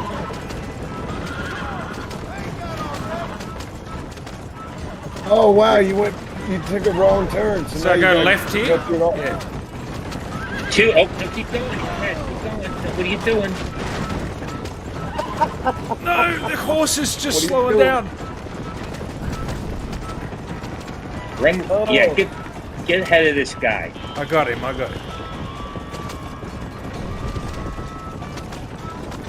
Give him a bump on the way through. Yeah. There you go. Well, okay, he's got one of 8 left. I get it, because that number kept changing. I thought. Yeah, now I'm first. I'm in first position. Yeah. Okay. Yeah. All right. That's not easy though, is it? No, the controls are a bit wonky, but just bear with me. You got it. There you go. All right. There you go. I'll take care of this cart for Mr. West Dickens. Come on, John. I suggest we beat a hasty... I didn't mean to be so critical, Dan. I just want to see you succeed. I'm here for you. No, I know. You're my mentor. It's all good. Right. Best remove ourselves from the stage. Dan sucks at this, someone said. Wow. Well, I won. So. Wow. Come on. Oh, he doesn't. That was a good. You recovered. You went into the river, and then you recovered, and you still won. That's pretty good. Usually, I just start. Rob and Steve, I'll be at a con in Scotland. Will you guys be there? I will. Rob will be. Yeah, that I said that was next month. I think it's actually in October. It's October, yeah. Yeah. Looking forward to that. Seem to be And wasting time, awesome. old man. Hope to hang out. The Trojan horse cannot run. Have some laughs. I can wish you a happy birthday. Next, we need It'll to be procure awesome. some grand and overwhelming firepower. Oh my Yeah. goodness. Yeah, in October, Rob doesn't care if it's your birthday or not because he'll be like, I'm in Scotland and I'm at a castle. He usually can Yeah. be Happy found birthday, everyone. It's in fun. Armadillo or some other town around here on some Rob, you got to bacchanal get yourself revel or a such. kilt and then wear a kilt, An alcoholic arms dealer. like at the What booth. could be better? Because Yeah. A, you'll be comfortable, and B, you'll get so many legs.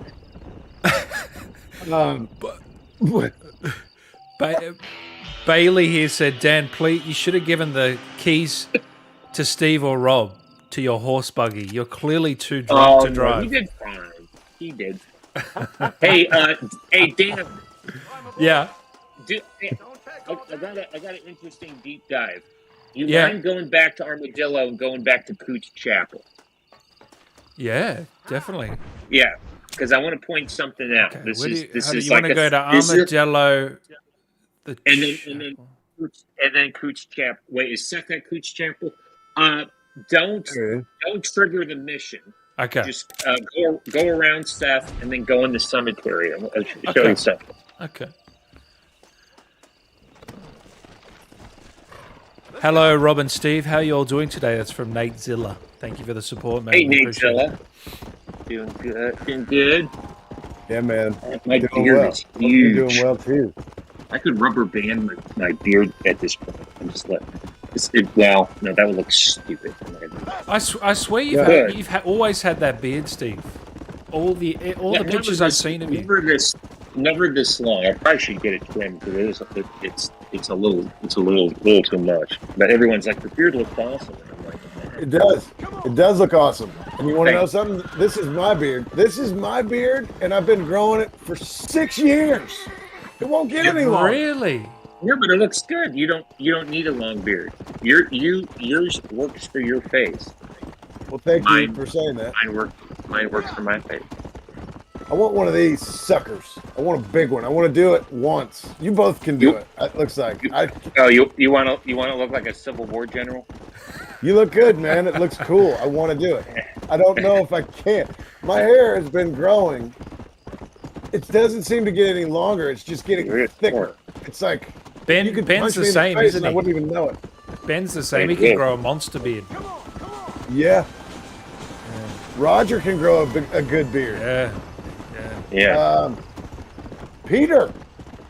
We haven't seen Peter with a beard, I don't think, but he definitely has that mustache that makes you think. Oh, he grows a he wants- mustache better than anybody.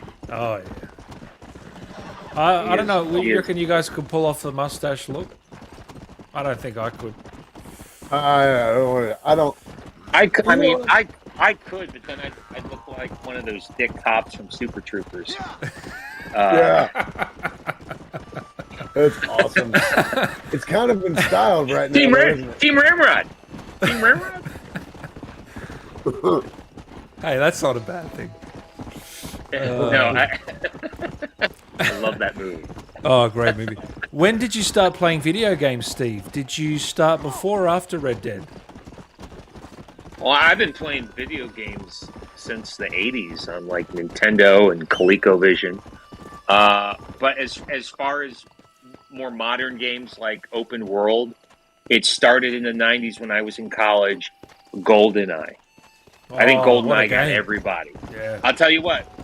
All this stuff we're doing now with Red Dead, it wouldn't be what it is if it wasn't for that freaking GoldenEye game in the 90s. I agree. That would I would not study for tests in college because I was playing GoldenEye.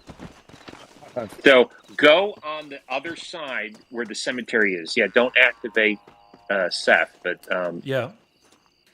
so where the tombstones are. All right. Go a little more towards the front. Look at these two. Okay, look at the tombstones. It's hard for me to say. Tell me what that one says. Calvin Draper.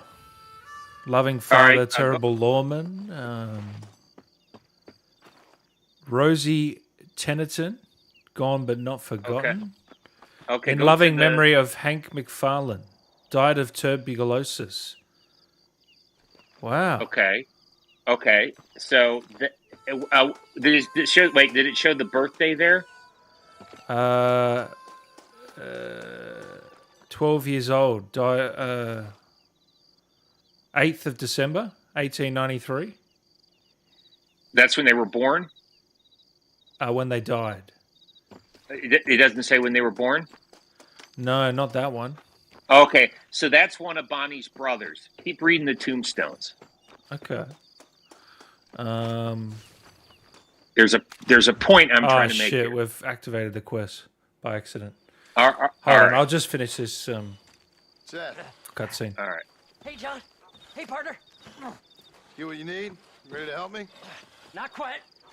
Not quite ready. Yeah. You see, I Rob and wasted a bunch Steve, of you are time awesome. Looking for that last bit of map. You're awesome. I got to thinking, Thank you. Moses You are was a awesome, liar. And I imagine myself doing all kinds of unpleasant things to his corpse. And then I Realized you were sick in the head? That you needed to move on with your own limited time on Earth? no, partner, I realized Moses weren't no liar.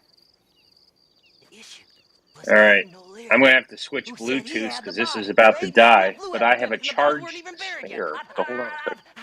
Got the No body worries. sitting in the back of that wagon behind you? Yes, sir. You're not even gonna wait until they're buried before you... Well, they don't care, do you, boys? Honest folk off to a better place. Apart from that ain't no Larry fella. I never liked him. So funny. They say he laid with his sister. Can't say I've ever seen anyone that looks like Seth in my life. I don't like women. Okay. Can you hear me? Hope not. Yeah, we got you. Awesome. Always have a charge spare. Not since Mammy died. Seth, what are you gonna do with those bodies? I'm gonna take them back to a nice quiet spot and look for the map. I needs the map, partner. I needs it. Come on! Loitering Well, with the pile of oh, dead yeah, bodies here ain't we go. exactly the best idea. So is this still the... All right. Yeah. And read them out loud because I can't see them. But what's that? Here I lies buried Judith Johnston, who died on February 2nd, 1857, aged 23 years. I think we should be getting out of here. Theodore Kilbane from St. Louis, July 12th, 1891. He came in search of fortune and is still looking. Come back! All right. I can't I'll try die. this. Owen McFarlane died June 23. Chronic diarrhea. Shit. That's one Okay. way to go, guys. Oh, fuck read the next me. one. Wait, please. Uh, What about Fort Mercer? Nellie Dillard of Armadillo, wife of Warren Dillard, born an angel, died a witch, 1879 to 1908. In memory of Francis Moon, brother of Hermit Moon, died May 23, 1897. Always took a joke too far. Wait, please. What about Fort Try the ones the back. The reason I'm bringing this up is for the McFarland brothers. I can't die. Gus McFarlane died in a bar fight on August 4th, 1905, age 22. Rest in peace. All right. Come on. Don't leave us here. Lydia Grubb. Gideon Knox. Dwight Bundy. Let me try over here. Hamilton Murphy of Armadillo, brother of Jeb Murphy. Maybe this side. Cowboy of No Name, died on September 16th, 1897. Cole McFarlane died of a gunshot to the head, July 26, 1899. Yeah. In loving memory of Priscilla Johnson, wife of Marshall Lee Johnson, who died April 23, 1903, forever smiling in our hearts.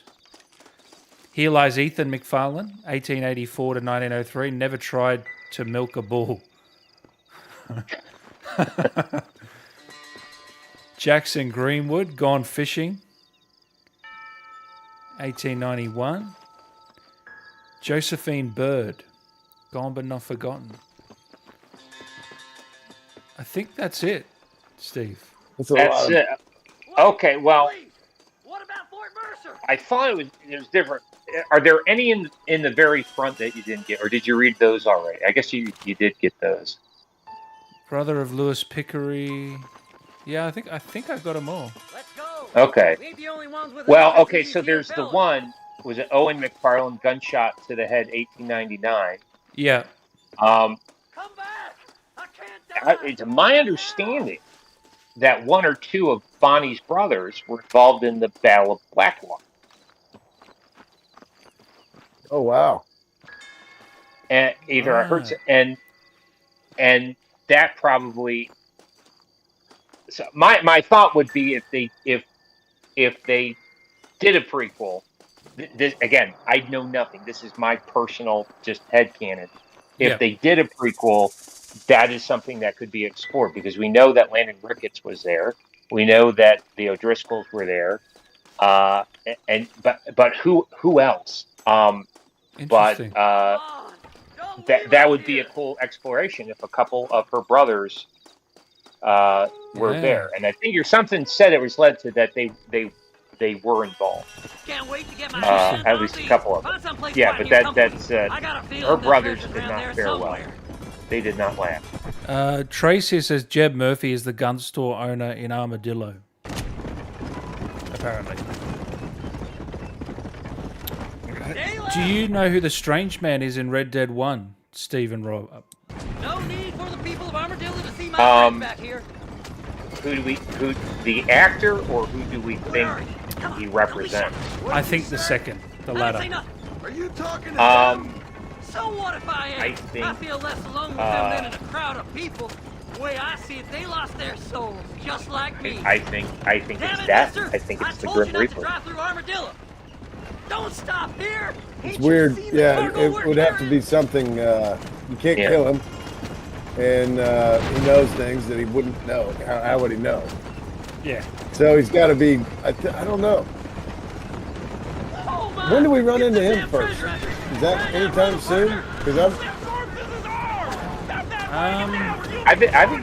I think you could run into him now. Oh my! Can you? You know where he is? Yeah, he's on that ledge outside of McFarlane's ranch. And he brings up hiding the fort. He's there waiting for you. Whoa! Can't you go any faster? That was one of the coolest glitches. That horse was flying. Someone clipped that. Oh, you naughty little boy. Can't you see we're in a rush here? Eeny, meeny, mighty, mo. Do you guys have a favorite mission from this game? Ooh, a bottle of elixir. Thank you, my friend. Move them I don't know. Damn it. Wait. You're stiff. Oh, relax. I just want a little look-see. Woo! Well, Rob, you're finding this is what we're doing this for. You're finding out right now. Yeah. Oh no. Well, what is my favorite thing from this game? Let's go. Where's the horses? That's right. You're in a bad spot there. Who's got a kiss for sad? Oh, I know one of my favorite ones to play. There's a bunch. It's when you get to Mexico, and it's nighttime, and you're in Chuparosa, and you're with Abraham Reyes, and you've got to use the throwing knife to sneak up on the train, and then you ride to that camp, and you get by the Gatling gun, and then you shoot down the camp of the Mexican soldiers. That's a fun one. It's like basically sneaking up behind the guys in the rain, and then the one with the one in Tall Trees with Nastas, where he's trying to climb up there with you, and the thing breaks, and then you have to climb that mountain by yourself to look at Dutch's camp. And on each ledge there's an obstacle. that's great. That's a fun mission too. I mean, it's tricky, but it's like, ooh, this is. Can't you see we're in a rush? Can't wait to get to those. Yeah. Yeah, those are two of my favorites. But nothing as far as playing games, Dan. I could play this game, I could hunt bears, and not do any of the missions. And I could just play Liar's Dice. I never get bored. I could play like 3 hours. I played Liar's Dice once just because I could. I'm the same. Yeah. And there's some people that were upset. They're like, "Oh, I wish Liar's Dice was in Red Dead 2." But then it's like, you know what? I'm glad it's not because it makes that unique. But then again, you can't play dominoes in this game. And I wasn't a dominoes fan, but I became a dominoes fan. Then I could play. Figure this out. I'm gonna be rich. When you're done with that, well, yeah, you don't want to rehash everything the same, do you? Yeah, no. Find my treasure, mister. No.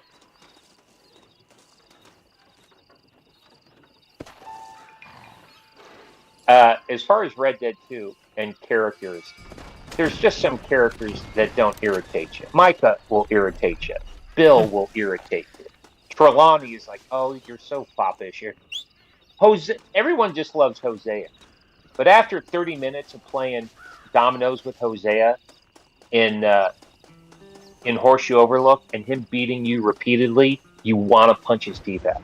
I just feel like that. It's like, you old son of a gun, you. Huh? Not talking to today? Oh, the old silent It's like, why are you winning? I was 30 points ahead and you just magically won. Hey, Seth. I hate you. Seth, come back here. And Hosea's like, well, I guess you got to keep practicing. It's like, dude, I was 30 points ahead. This game just glitched me into a loss. You bastard. Nowhere. That's happened to me. Yeah. Okay. Nowhere wouldn't happen to be where that thing you're looking for is kept, would it? No, sir. No, sir. Oh, come on, partner. Poor Seth. I was just fooling, partner. The thought of that treasure does funny things to me. According to the map, it's somewhere in that big abandoned house.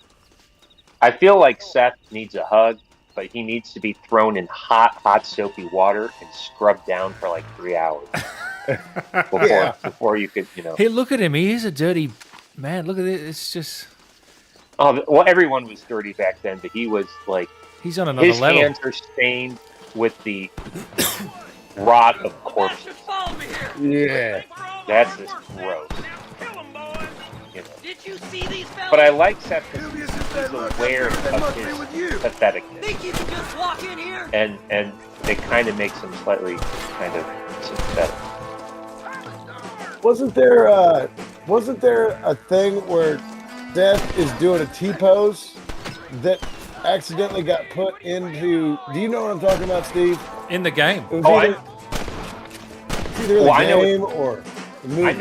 I know with Red Dead 2, there's parts where it gets glitchy, and then a mission before a mission starts, like everyone's in T-pose, like for a quarter of a second, and then it goes, and then it's just, I laugh because it's just like it's just this weird glitch, and I don't know. The game's still great, so it doesn't. You have to give him a pass, guys, from a couple of glitches. Yeah, it's a massive. Yeah, one. it's just. Yeah, but there's other games that glitch worse. Yeah. And yeah. You should run off home. I got a beat on you. There's never been a game that didn't have a glitch. So yeah, it's just how many are there. Yeah.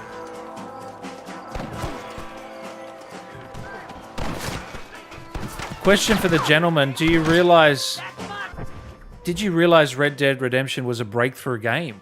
Like, did you realize that back when it came out? I guess I didn't know. Steve, you would know better than me. Well, no, I started playing, and you start hearing the reviews. People are like, "This is great," and you're like, "Yeah, it seems great." Or am I being biased because I'm in the thing? And then it's like, no, but I'm also playing the thing, and this is just fun. It's just really well done. Yeah, and I think the reviews were really high, weren't they? They were high 90, high 9s and 10s, pretty much across the board. Yeah, Here we go. this is Come tricky. on, You Seth. gotta be dead side up to. They're hiding behind. Oh,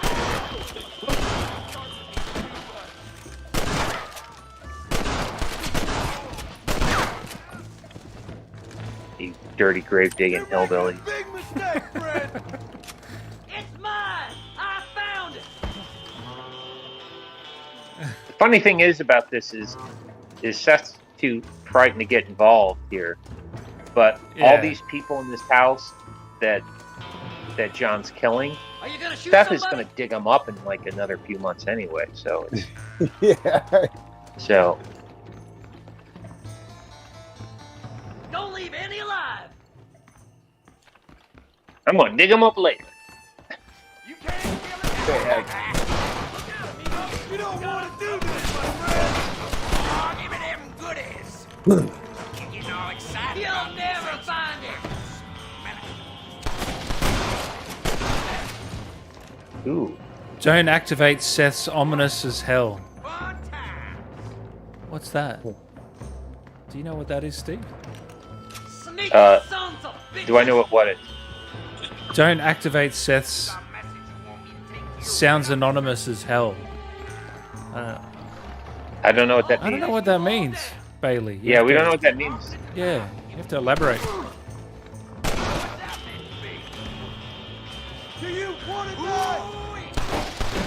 I had it with you bastards! Oh, Oh, look at the glass breaking. Love it. there it is. Here's the biggest disappointment. I see the light at the end of this very long Yeah. tunnel. What's inside the Seth's gonna treasure be rich box? after all these years. Woo-hoo-hoo! It's silk sheets and Parisian whores from now on, mister. What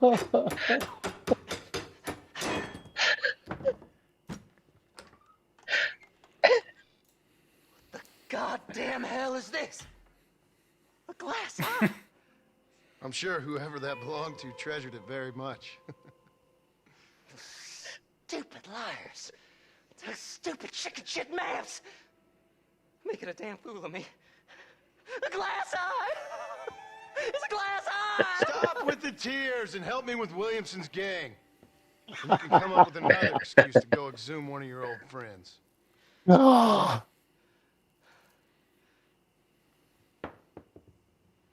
Hunting dead man's treasure ain't done me no favors. Sure, oh my goodness. sure. I'm ready for the living. I'll see you and Mr. West Dickens over at Fort Mercer when you gentlemen is ready. Okay, this is just in my head canon. Of just one of curiosities. If they did another prequel, if it was like a Red Dead 3, I would want to know where that glass eye came from. Need to know more about the glass eye.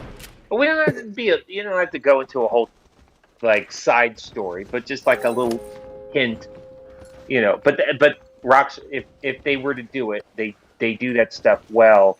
With every the little throwbacks in Red Dead 2 connecting stuff with this game is so well done. It's like it's perfect. So I'm sure that they or not. We don't have to have a point of origin for everything. If you leave it kind of Ambiguous. open-ended, Yeah. leave it ambiguous, and then people can think what they want.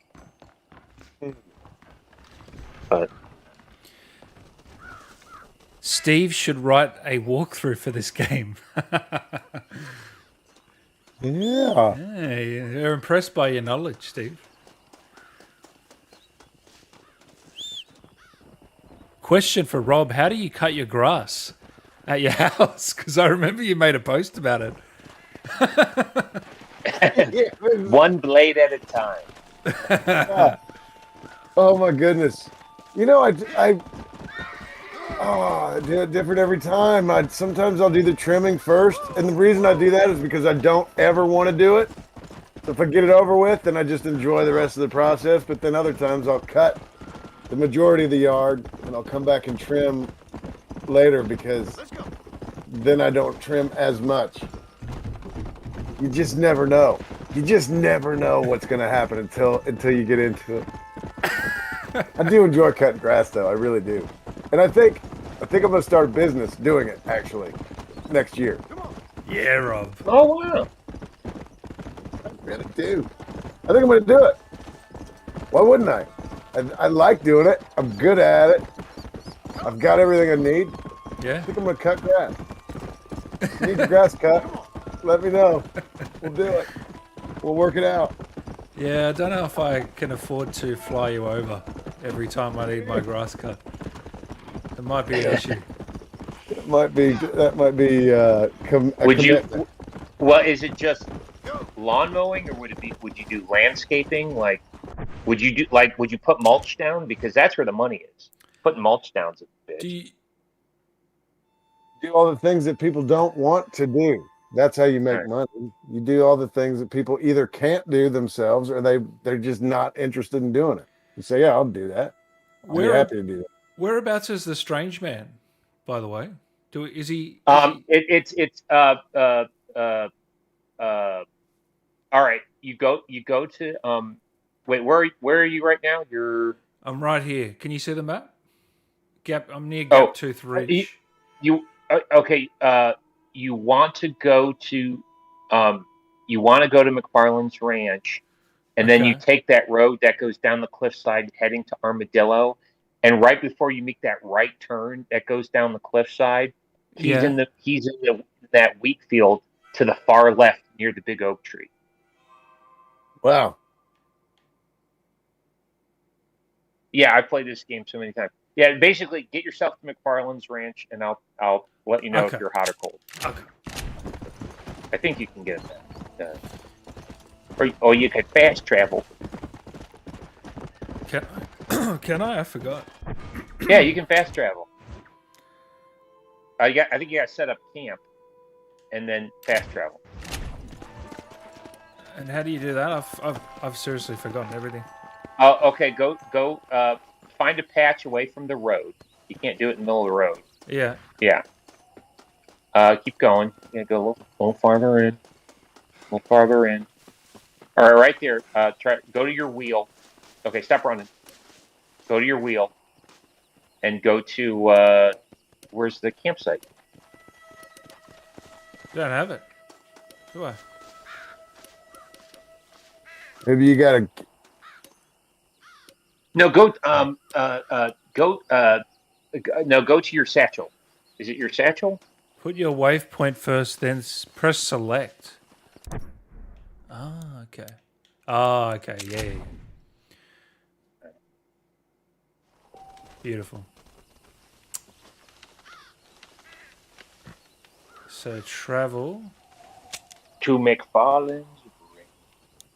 to McFarland. Because you couldn't do that in Red Dead 2, could you?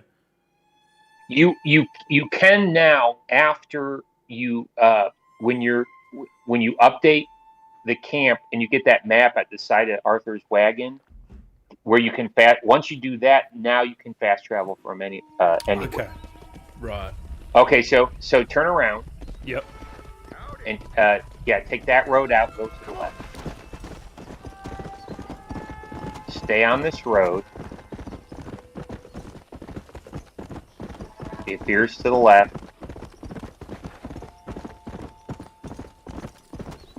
Okay, keep going. Keep going. Yeah. I love how you remember this, Steve. This is brilliant. Oh yeah. So you're gonna keep going, and then eventually it's gonna turn to the right. Yep. To go down. So you keep going, and I think he's right around this cliff. Steve's knowledge is S tier, the chat is saying. Yeah, this is really good. Yeah, he's right around here to the left. To the left. Go off the road to the left. Yeah, Okay. he's hanging around here. Okay. Maybe go either he's behind you or in front of you ways. Oh yeah, Unless I can we see. have Yeah. Beautiful. Oh, there he is. Okay. Look at that. Nice, Yeah. Steve. Everyone let me know. Round of applause for Steve in the chat, please. Come on, that's well done, Steve. There he is, the strange man. You are, Marston. Hello, John. John Marston. Do I know you? I know you. I hope so. I seem to know you. I'm pretty good at remembering faces. Are you? Do you remember Hattie McCourt's face? Who? She was a girl Dutch Vanderlyn shot in the head on that raid on the ferry a few years back. Same one you got shot on. Pretty girl, until her eye was hanging out by a thread of tendon and her brain was plastered over a wall. Jesus. Not really. I want to see that. Then why would you remember me, friend? Yeah, I know. You've forgotten It far sounds more sick, important but people yeah. than me. What's your game, friend? I don't have a game, John. Listen, sometimes I just wish I'd known more about life. Wish I'd had better guidance. A friend of mine is drunk as a skunk in the saloon on Thieves' Landing. I think he's gonna be unfaithful to his dear wife. Why don't you head over there and see if you can advise him how best to proceed? What do you think I am? I know what you are, John. Just if you've got the time, friend.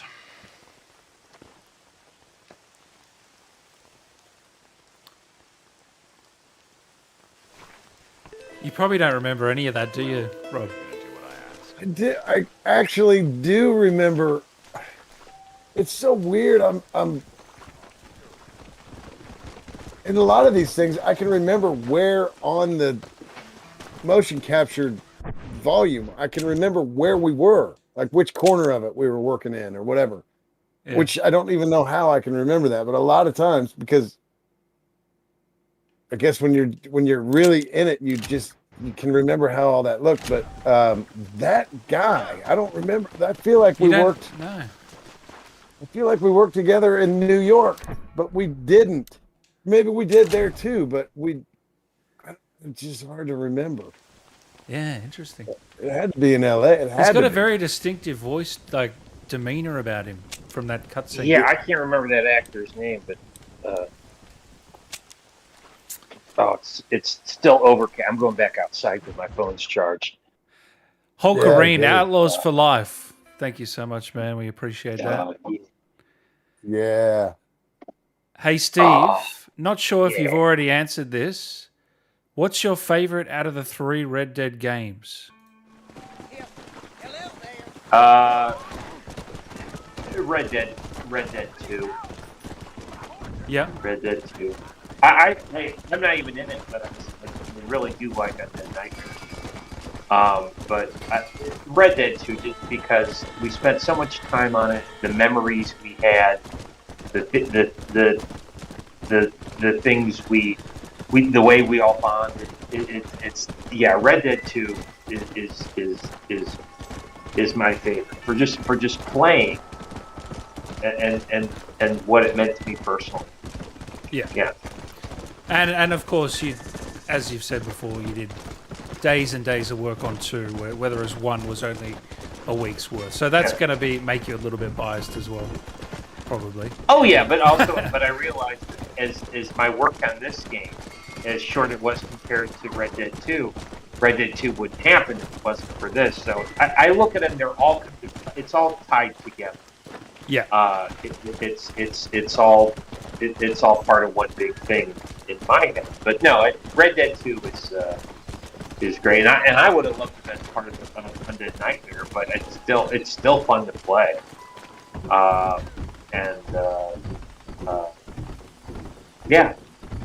I've played them all several times. It's all good. Okay, so the stranger man. Oh, here he is. Yeah, talk him into. You reckon B? Discourage? You could encourage it or discourage. I'll leave it up to you. Excuse me, mister. Yeah, what the hell? You could say, cheat on your wife. Don't ask how, but I know what you're about to do. You don't want to do this. The hell are you talking about? You know what I'm talking about, mister. I'm just here to say I don't think you should go through with it. Your wife, she loves you. Shit, mister. I don't know who or what you are, but I guess I'm grateful. I guess you're right. I was raised better than this. Don't mention it. She's had enough. Come on now.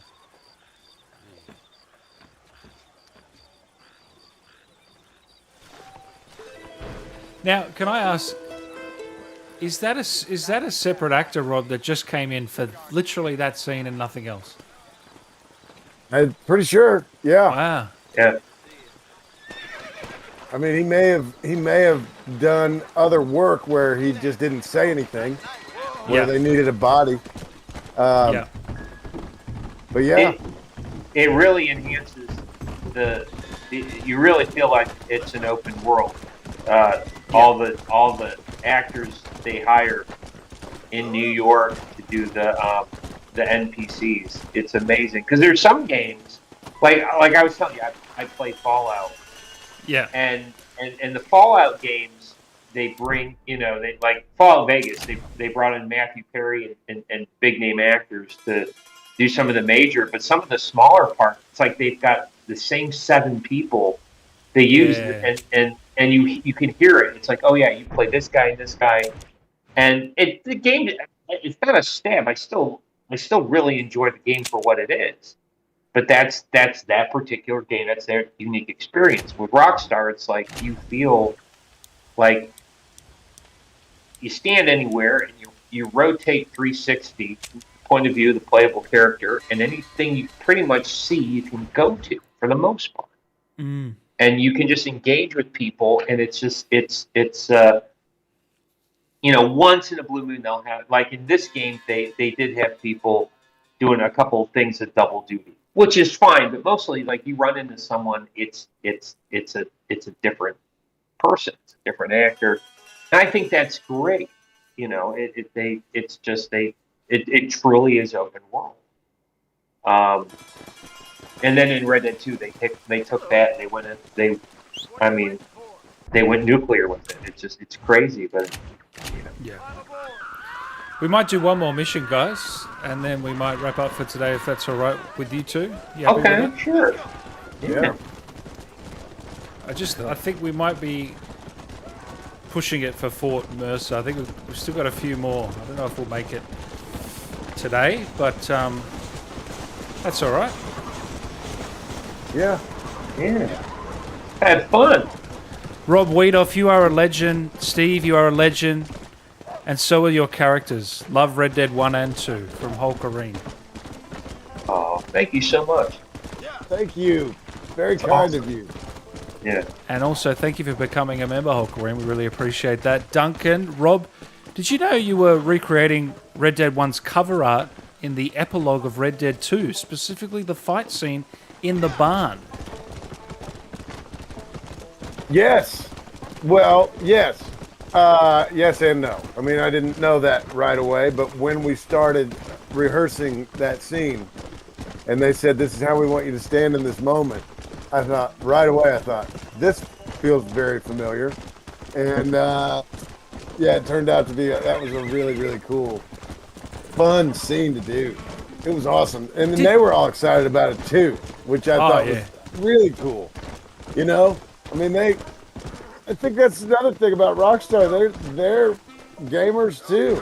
They play all games, and that's, I guess, probably they've got such good perspective because they don't just know their games; they know all the games, and they get excited, about little things that they're doing like that. It was a really fun, cool thing. That's one of my favorite missions in Red Dead 2, by the way. Me too. Where the fire and he grabs.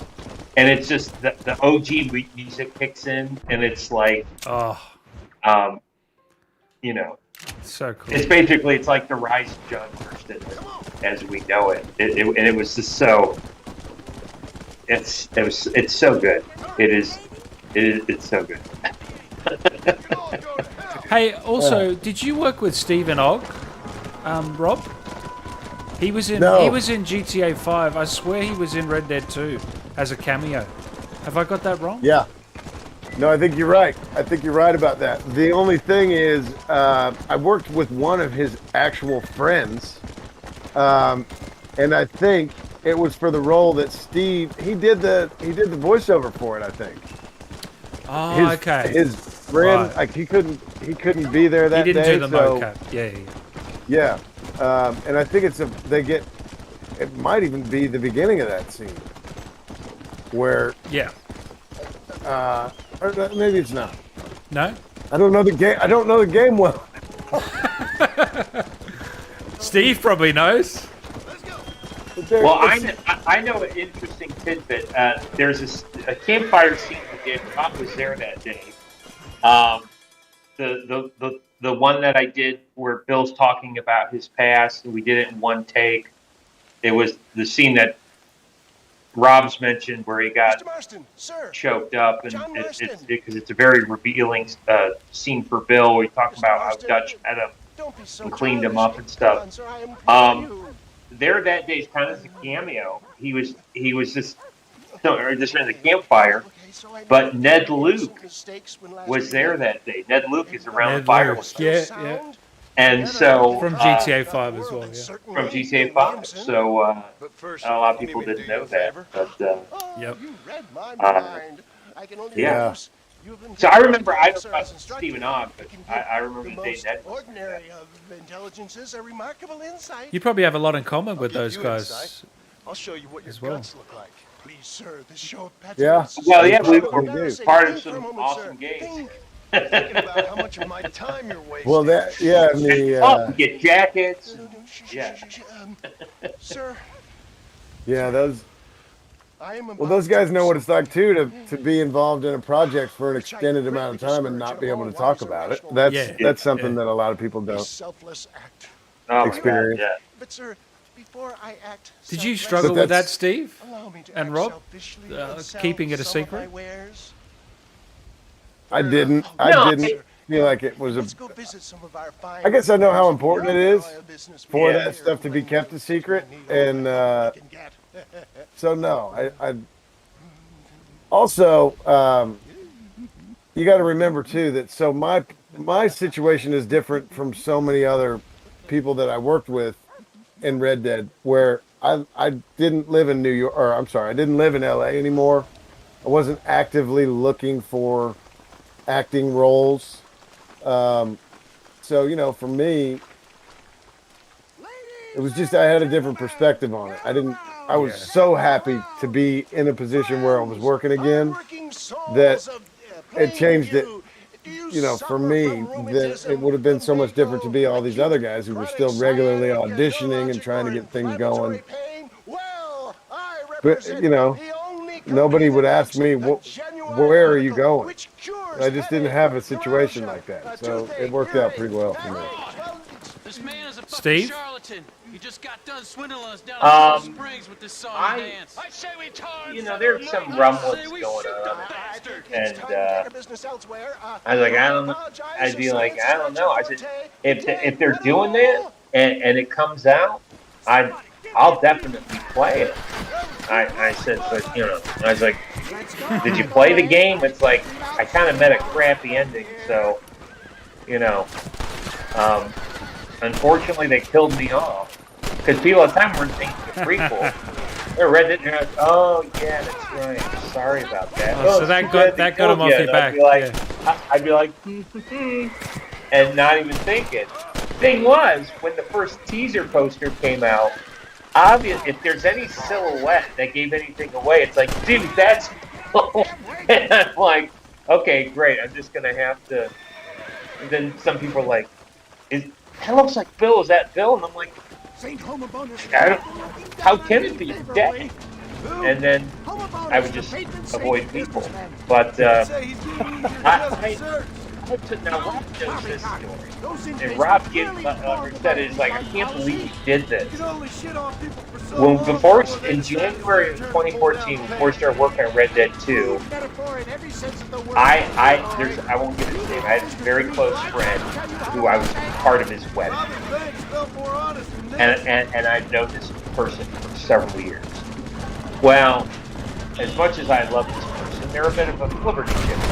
They like to talk, and I thought that the first few weeks of filming was going to coincide with the wedding, and I was a groomsman in it. I was given a speech, and my involvement. I had to be honest. I didn't know the changes, and I told him, I was like, well, I booked something, and blah blah blah, and this person got upset because they were a lot of stuff with big family wedding. some things were going wrong, and they had to reschedule with other people. And he was stressed out. He's like, I can't miss the wedding. I said, I'm probably not going to, but I'm letting you know now. I booked this big thing, and I'm going to try to make both work. He's like, well, you got to tell me what it is. And I go, I can't. I'm under an NDA. So I basically, to get him on, he was so stressed out, I told him a story. I made up a story just to appease him so he could calm down and focus on planning all this other stuff. Well, he was thrilled for me. He was like, I'm sorry, I'm like, listen, you can't tell anyone. I don't know. Pretty astute. And so, as the time approached, it was after the first week of filming. I got back to attend this wedding in Oxnard, and we're going in like the run through the rehearsal dinner, and he's around this group of people, his dad, and another group, and the best man, and he's talking, and I show up, and they're like, Steve! And he told them everything I told him, this made-up story. And in my head, I'm thinking, I'm so glad I didn't say it. And I yelled at him, so stressed out that he did it, but in my head, I'm thinking, I made that all up. But he would believe it. I was so genuine, I was upset. Dude, I wouldn't tell anyone. And that was the red herring. That was the decoy duck. They went all the way that way. And I was like, they're not even looking at what I'm doing. But because we had mutual friends, Tom, I had to keep this story. And I remember telling Ben and Rob, he's like, dude, why did you do that? Because for all this time, but we didn't know we'd be working 5 years on this game. I had to keep up a facade of this makeup thing. And you want to know what I told people I was doing? What? I was in Canada filming a live action comedy thing for Adult Swim, starring Rob Riggle, about corporate farming in Canada, called Farmer's Almanac. It was so specific. I made up. I did it. I didn't do it in spite, but I did it where it's something because my friend watches like the Adult Swim stuff, and he believed it. Like they did it. They did that thing with Kate Mulgrew where she wore the eye patch. It was like an NCIS spinoff, and they did the one with Chris Elliott, and so I did it to make this person think that, and they believed it. And I don't know if that makes me a bad person, but I look back and I think it's hysterical. And I just remember telling Rob this on a train ride, and he's just looking at me like, dude, you're gonna have to remember. You gotta, but it worked. Oh man. So, yeah. What a crazy story.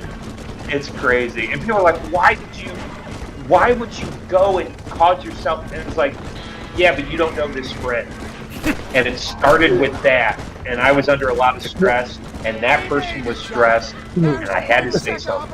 If you knew this person, you'd be like, oh yeah, I see why you said that, sir. I love this person, by the way. But it's just, I look at it. What's the relationship like now, after it's all said and done? Oh, they're like, can't believe you told that story. You got me. I love the work, but it's all good. It's all good, but yeah. it's just like, oh God. Oh man, I do remember that. I do remember wondering, why did you make this so much more complicated than it ever had to be? It should have never been there. But my defense, you don't know this person that I started off. That it could have been anyone else's. Because I went to a few weddings. We did it so long. So many people I know were getting married, having kids, doing this. And it's just, but it started off with this one particular person who was under stress, and they wouldn't have stopped. And I had to give them something, and I did, and then it turned into this other thing that, you know. But I kept it up. They believed every word. That's awesome. So, yeah. Crazy. Yeah, we're fine. We're fine. Money. Beautiful. All right. Yeah. I think what we'll do is we'll camp out and then we'll answer a few more questions and all right, wrap up. I'll just... Yeah. Do you have fun, Steve? I love this. This is great, and I'm telling you what, it's not. Oh, I was about to say it's nice and overcast, and now the sun's coming through. I just cursed myself. No, it's beautiful. It's nice and cool. I'm back out on the porch, and now the sun's coming out. Darn it! Beautiful. What are you gonna do? What are you gonna do? What are you gonna do? Get out there and get some sun, I guess. Yeah. Beautiful. All right. Yes. Yeah. I can hear you. Rob, you are a legend, and so is your character, John Marston. Steve, you're a legend. Rob, what would be the best web address to send artwork to you? Same for you, Steve. Would Instagram be the best way, guys? Yeah. I think so, for sure. Yeah, thank you so much. That would be awesome. Of course, I love it. And I can print it out and I can laminate it and I can throw it on the wall. I love it. Thank you for thinking to do that. Yeah. My handle for both Twitter and Instagram is at Steve_J_Palmer. I'm hardly on Twitter anymore, or not. But if you want me to share art that I have your permission to repost on my Instagram page, send it to my my message board, or just put it on your wall and tag me and say, Steve, you have my permission to copy this and post it. I love posting art for my fans. It's so flattering, and it's such an honor. And yeah, I have no problem posting art because so many of you are so talented. It's very impressive. Have you got a room like Rob's in now, like the chicken coop? Do I? Yeah, you got a shrine for Bill Williamson. I like I've got my Red Dead stuff in my living room. I got framed posters in there. I've got like Beatle memorabilia and action figures and some Star Wars stuff. Yeah, my living room is kind of my shrine. I don't have a chicken coop, you know. But you know, it's you know, we've all got our own thing. But like in my living room, I've got all my stuff hanging, all my Red Dead stuff, my Beatles stuff. Yeah, a little shrine. Not as big as Rob's, but I'm happy with my shrine. You know. Brennan, my shrine of Beatles stuff is bigger than my own Red Dead stuff. Brennan Brown is the stranger's voice, by the way. That's yes. Brennan Brown. What? The strangers. What? Say that again. I'm so sorry. The actor. The strange man. The strange man. Okay, yeah. I think I can hear myself in your.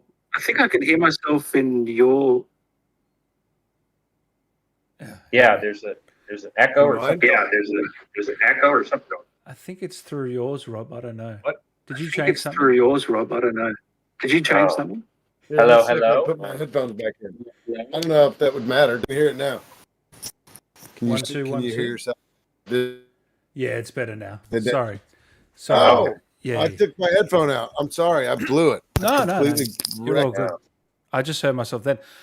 Question for all three. How did you all three of you grow such awesome beards? I've never been able to pull it off. I think it has to do with genetics. Yeah. Heredity. We were talking about it earlier. And having either being single or having a woman in your life that doesn't mind that your head looks like a Sasquatch. If you have those different factors, at least this is how I feel, you can grow a beard. If you can. See, you guys, I think, both have a strong beard. I'm trying so hard. No, yours looks good. coming. It's slowly but surely it's going to get there. But the thing is, Rob, yours doesn't look patchy. Yours, you've got like a short one, but it's all symmetrical. Some people try to grow a beard that looks like you took cotton and you just glued it, and those people need to be cleared. It's like, that's gross. Just be clean shaven. Don't try. Scoop Dog said you missed the scars, Rob. That's the only thing you're missing right now. Oh, I need some scars. Yeah. Well, yeah. Some scars. I had a blast. Thank you all so much. Thank you for today, guys. Really enjoyed it. That's from Nicole, Lionbacks. We appreciate it, guys. Thank you, Nicole. It's been a pleasure, guys. Anything else you wanted to say, Steve, to the fans? I know there's some fans asking private message any update on this film that Rob and I are part of called Lulu and the Electric Dreamboat, directed by our dear friend Patty Murphy. I believe that the final edits are happening, and this coming month in September, the film should be completely done with all the proper sound mixing and color paletting and whatnot, and then we'll be ready to start submitting for film fests that are going to start in late winter, early spring of 2023. So we'll have more on that, but we can't go into it. I know that Rob's part is a secret. I have seen the rough cut of the film. Rob's scene is hysterical. Good. It's one of my favorite parts in the film, and we've got a movie. We've got a really touching, endearing film. So I can't wait to see the finished product. And we filmed in some really cool locations. It is the elevator pitch of this. It's imagine Scott Pilgrim and 500 Days of Summer on a Clerks budget. It was done on a low budget, but that doesn't mean that it's not done with a lot of heart. But hopefully people will get to see it soon. But I'm proud of the work we did. It's got a tremendous bit of heart, and it's a love letter to the city of Limerick itself and the music scene in Limerick. And if anyone's not familiar with the music scene, the 90s band The Cranberries came out of Limerick, and the Cranberries to Limerick are a lot like what the Beatles are to Liverpool. They are just so endeared with the 90s music scene that came out of Limerick. So we got a lot of very popular Limerick-based bands and Southern Irish-based bands that have contributed to the soundtrack. I've heard some music from the soundtrack. I cannot believe we got such an amazing soundtrack with the indie budget we had. But I'm very proud, and when everyone gets to see it, I think they're going to have a really good time. Awesome. So that should come out next year, probably. Yeah. Hopefully, we will definitely update you. We'll definitely when we get more. But the film should be finished editing and everything by mid-September. So beautiful. And then we start submitting to festivals. So yeah. Awesome. Beautiful. And is there anything Bill Williamson can say to the chat or to us here today?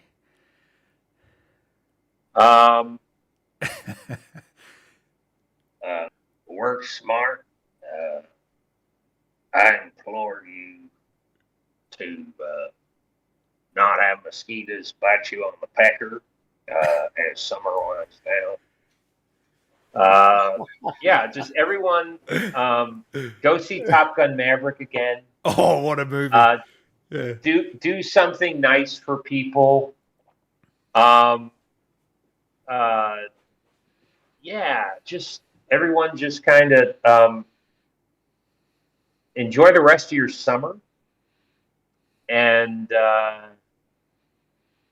when you get a chance, go hiking, go outdoors. Outdoors is cool, and do that. I've been doing a lot more outdoor stuff. Been taking some hiking trips. I hiked Malibu Creek State Park a couple weeks ago. Went to the MASH site where they filmed MASH. It was awesome. I went out to Joshua Tree Memorial Day weekend. Doing it. Gonna do some hiking today. Yeah, what a great time to be outdoors. And Rob's always outdoors. This is the only time he's inside for this stream. Yeah, I know. That's about right. This is weird. I got to go back outside. But yeah, no, just go have some outdoor fun, and just enjoy the rest of your summer. And thanks for thinking kindly of our work. It's always an honor. I'm always humbled and honored by the fan base, and yeah, you know what? I'm gonna, speaking of my fan base, because I'm hardly on Twitter. I'm gonna be honest. I'm not a fan of Twitter. Twitter is like where people go to fight, and that's not what my MO is. I haven't posted on Twitter in a while, but I think I'm gonna cue my good friend Rob Weedoff. I think I need to start a TikTok, because people are like, "Why don't you get on TikTok?" And I'm like, I don't. And now everyone's getting on TikTok, and I think I need to do that. So I think I'll be starting a TikTok soon, because why not? Yes. Rob seems to be having a good time, and you can still post on it. But I'm almost thinking about saying goodbye to my Twitter page, because I'm just not on it. Twitter's just not my jam. Yeah.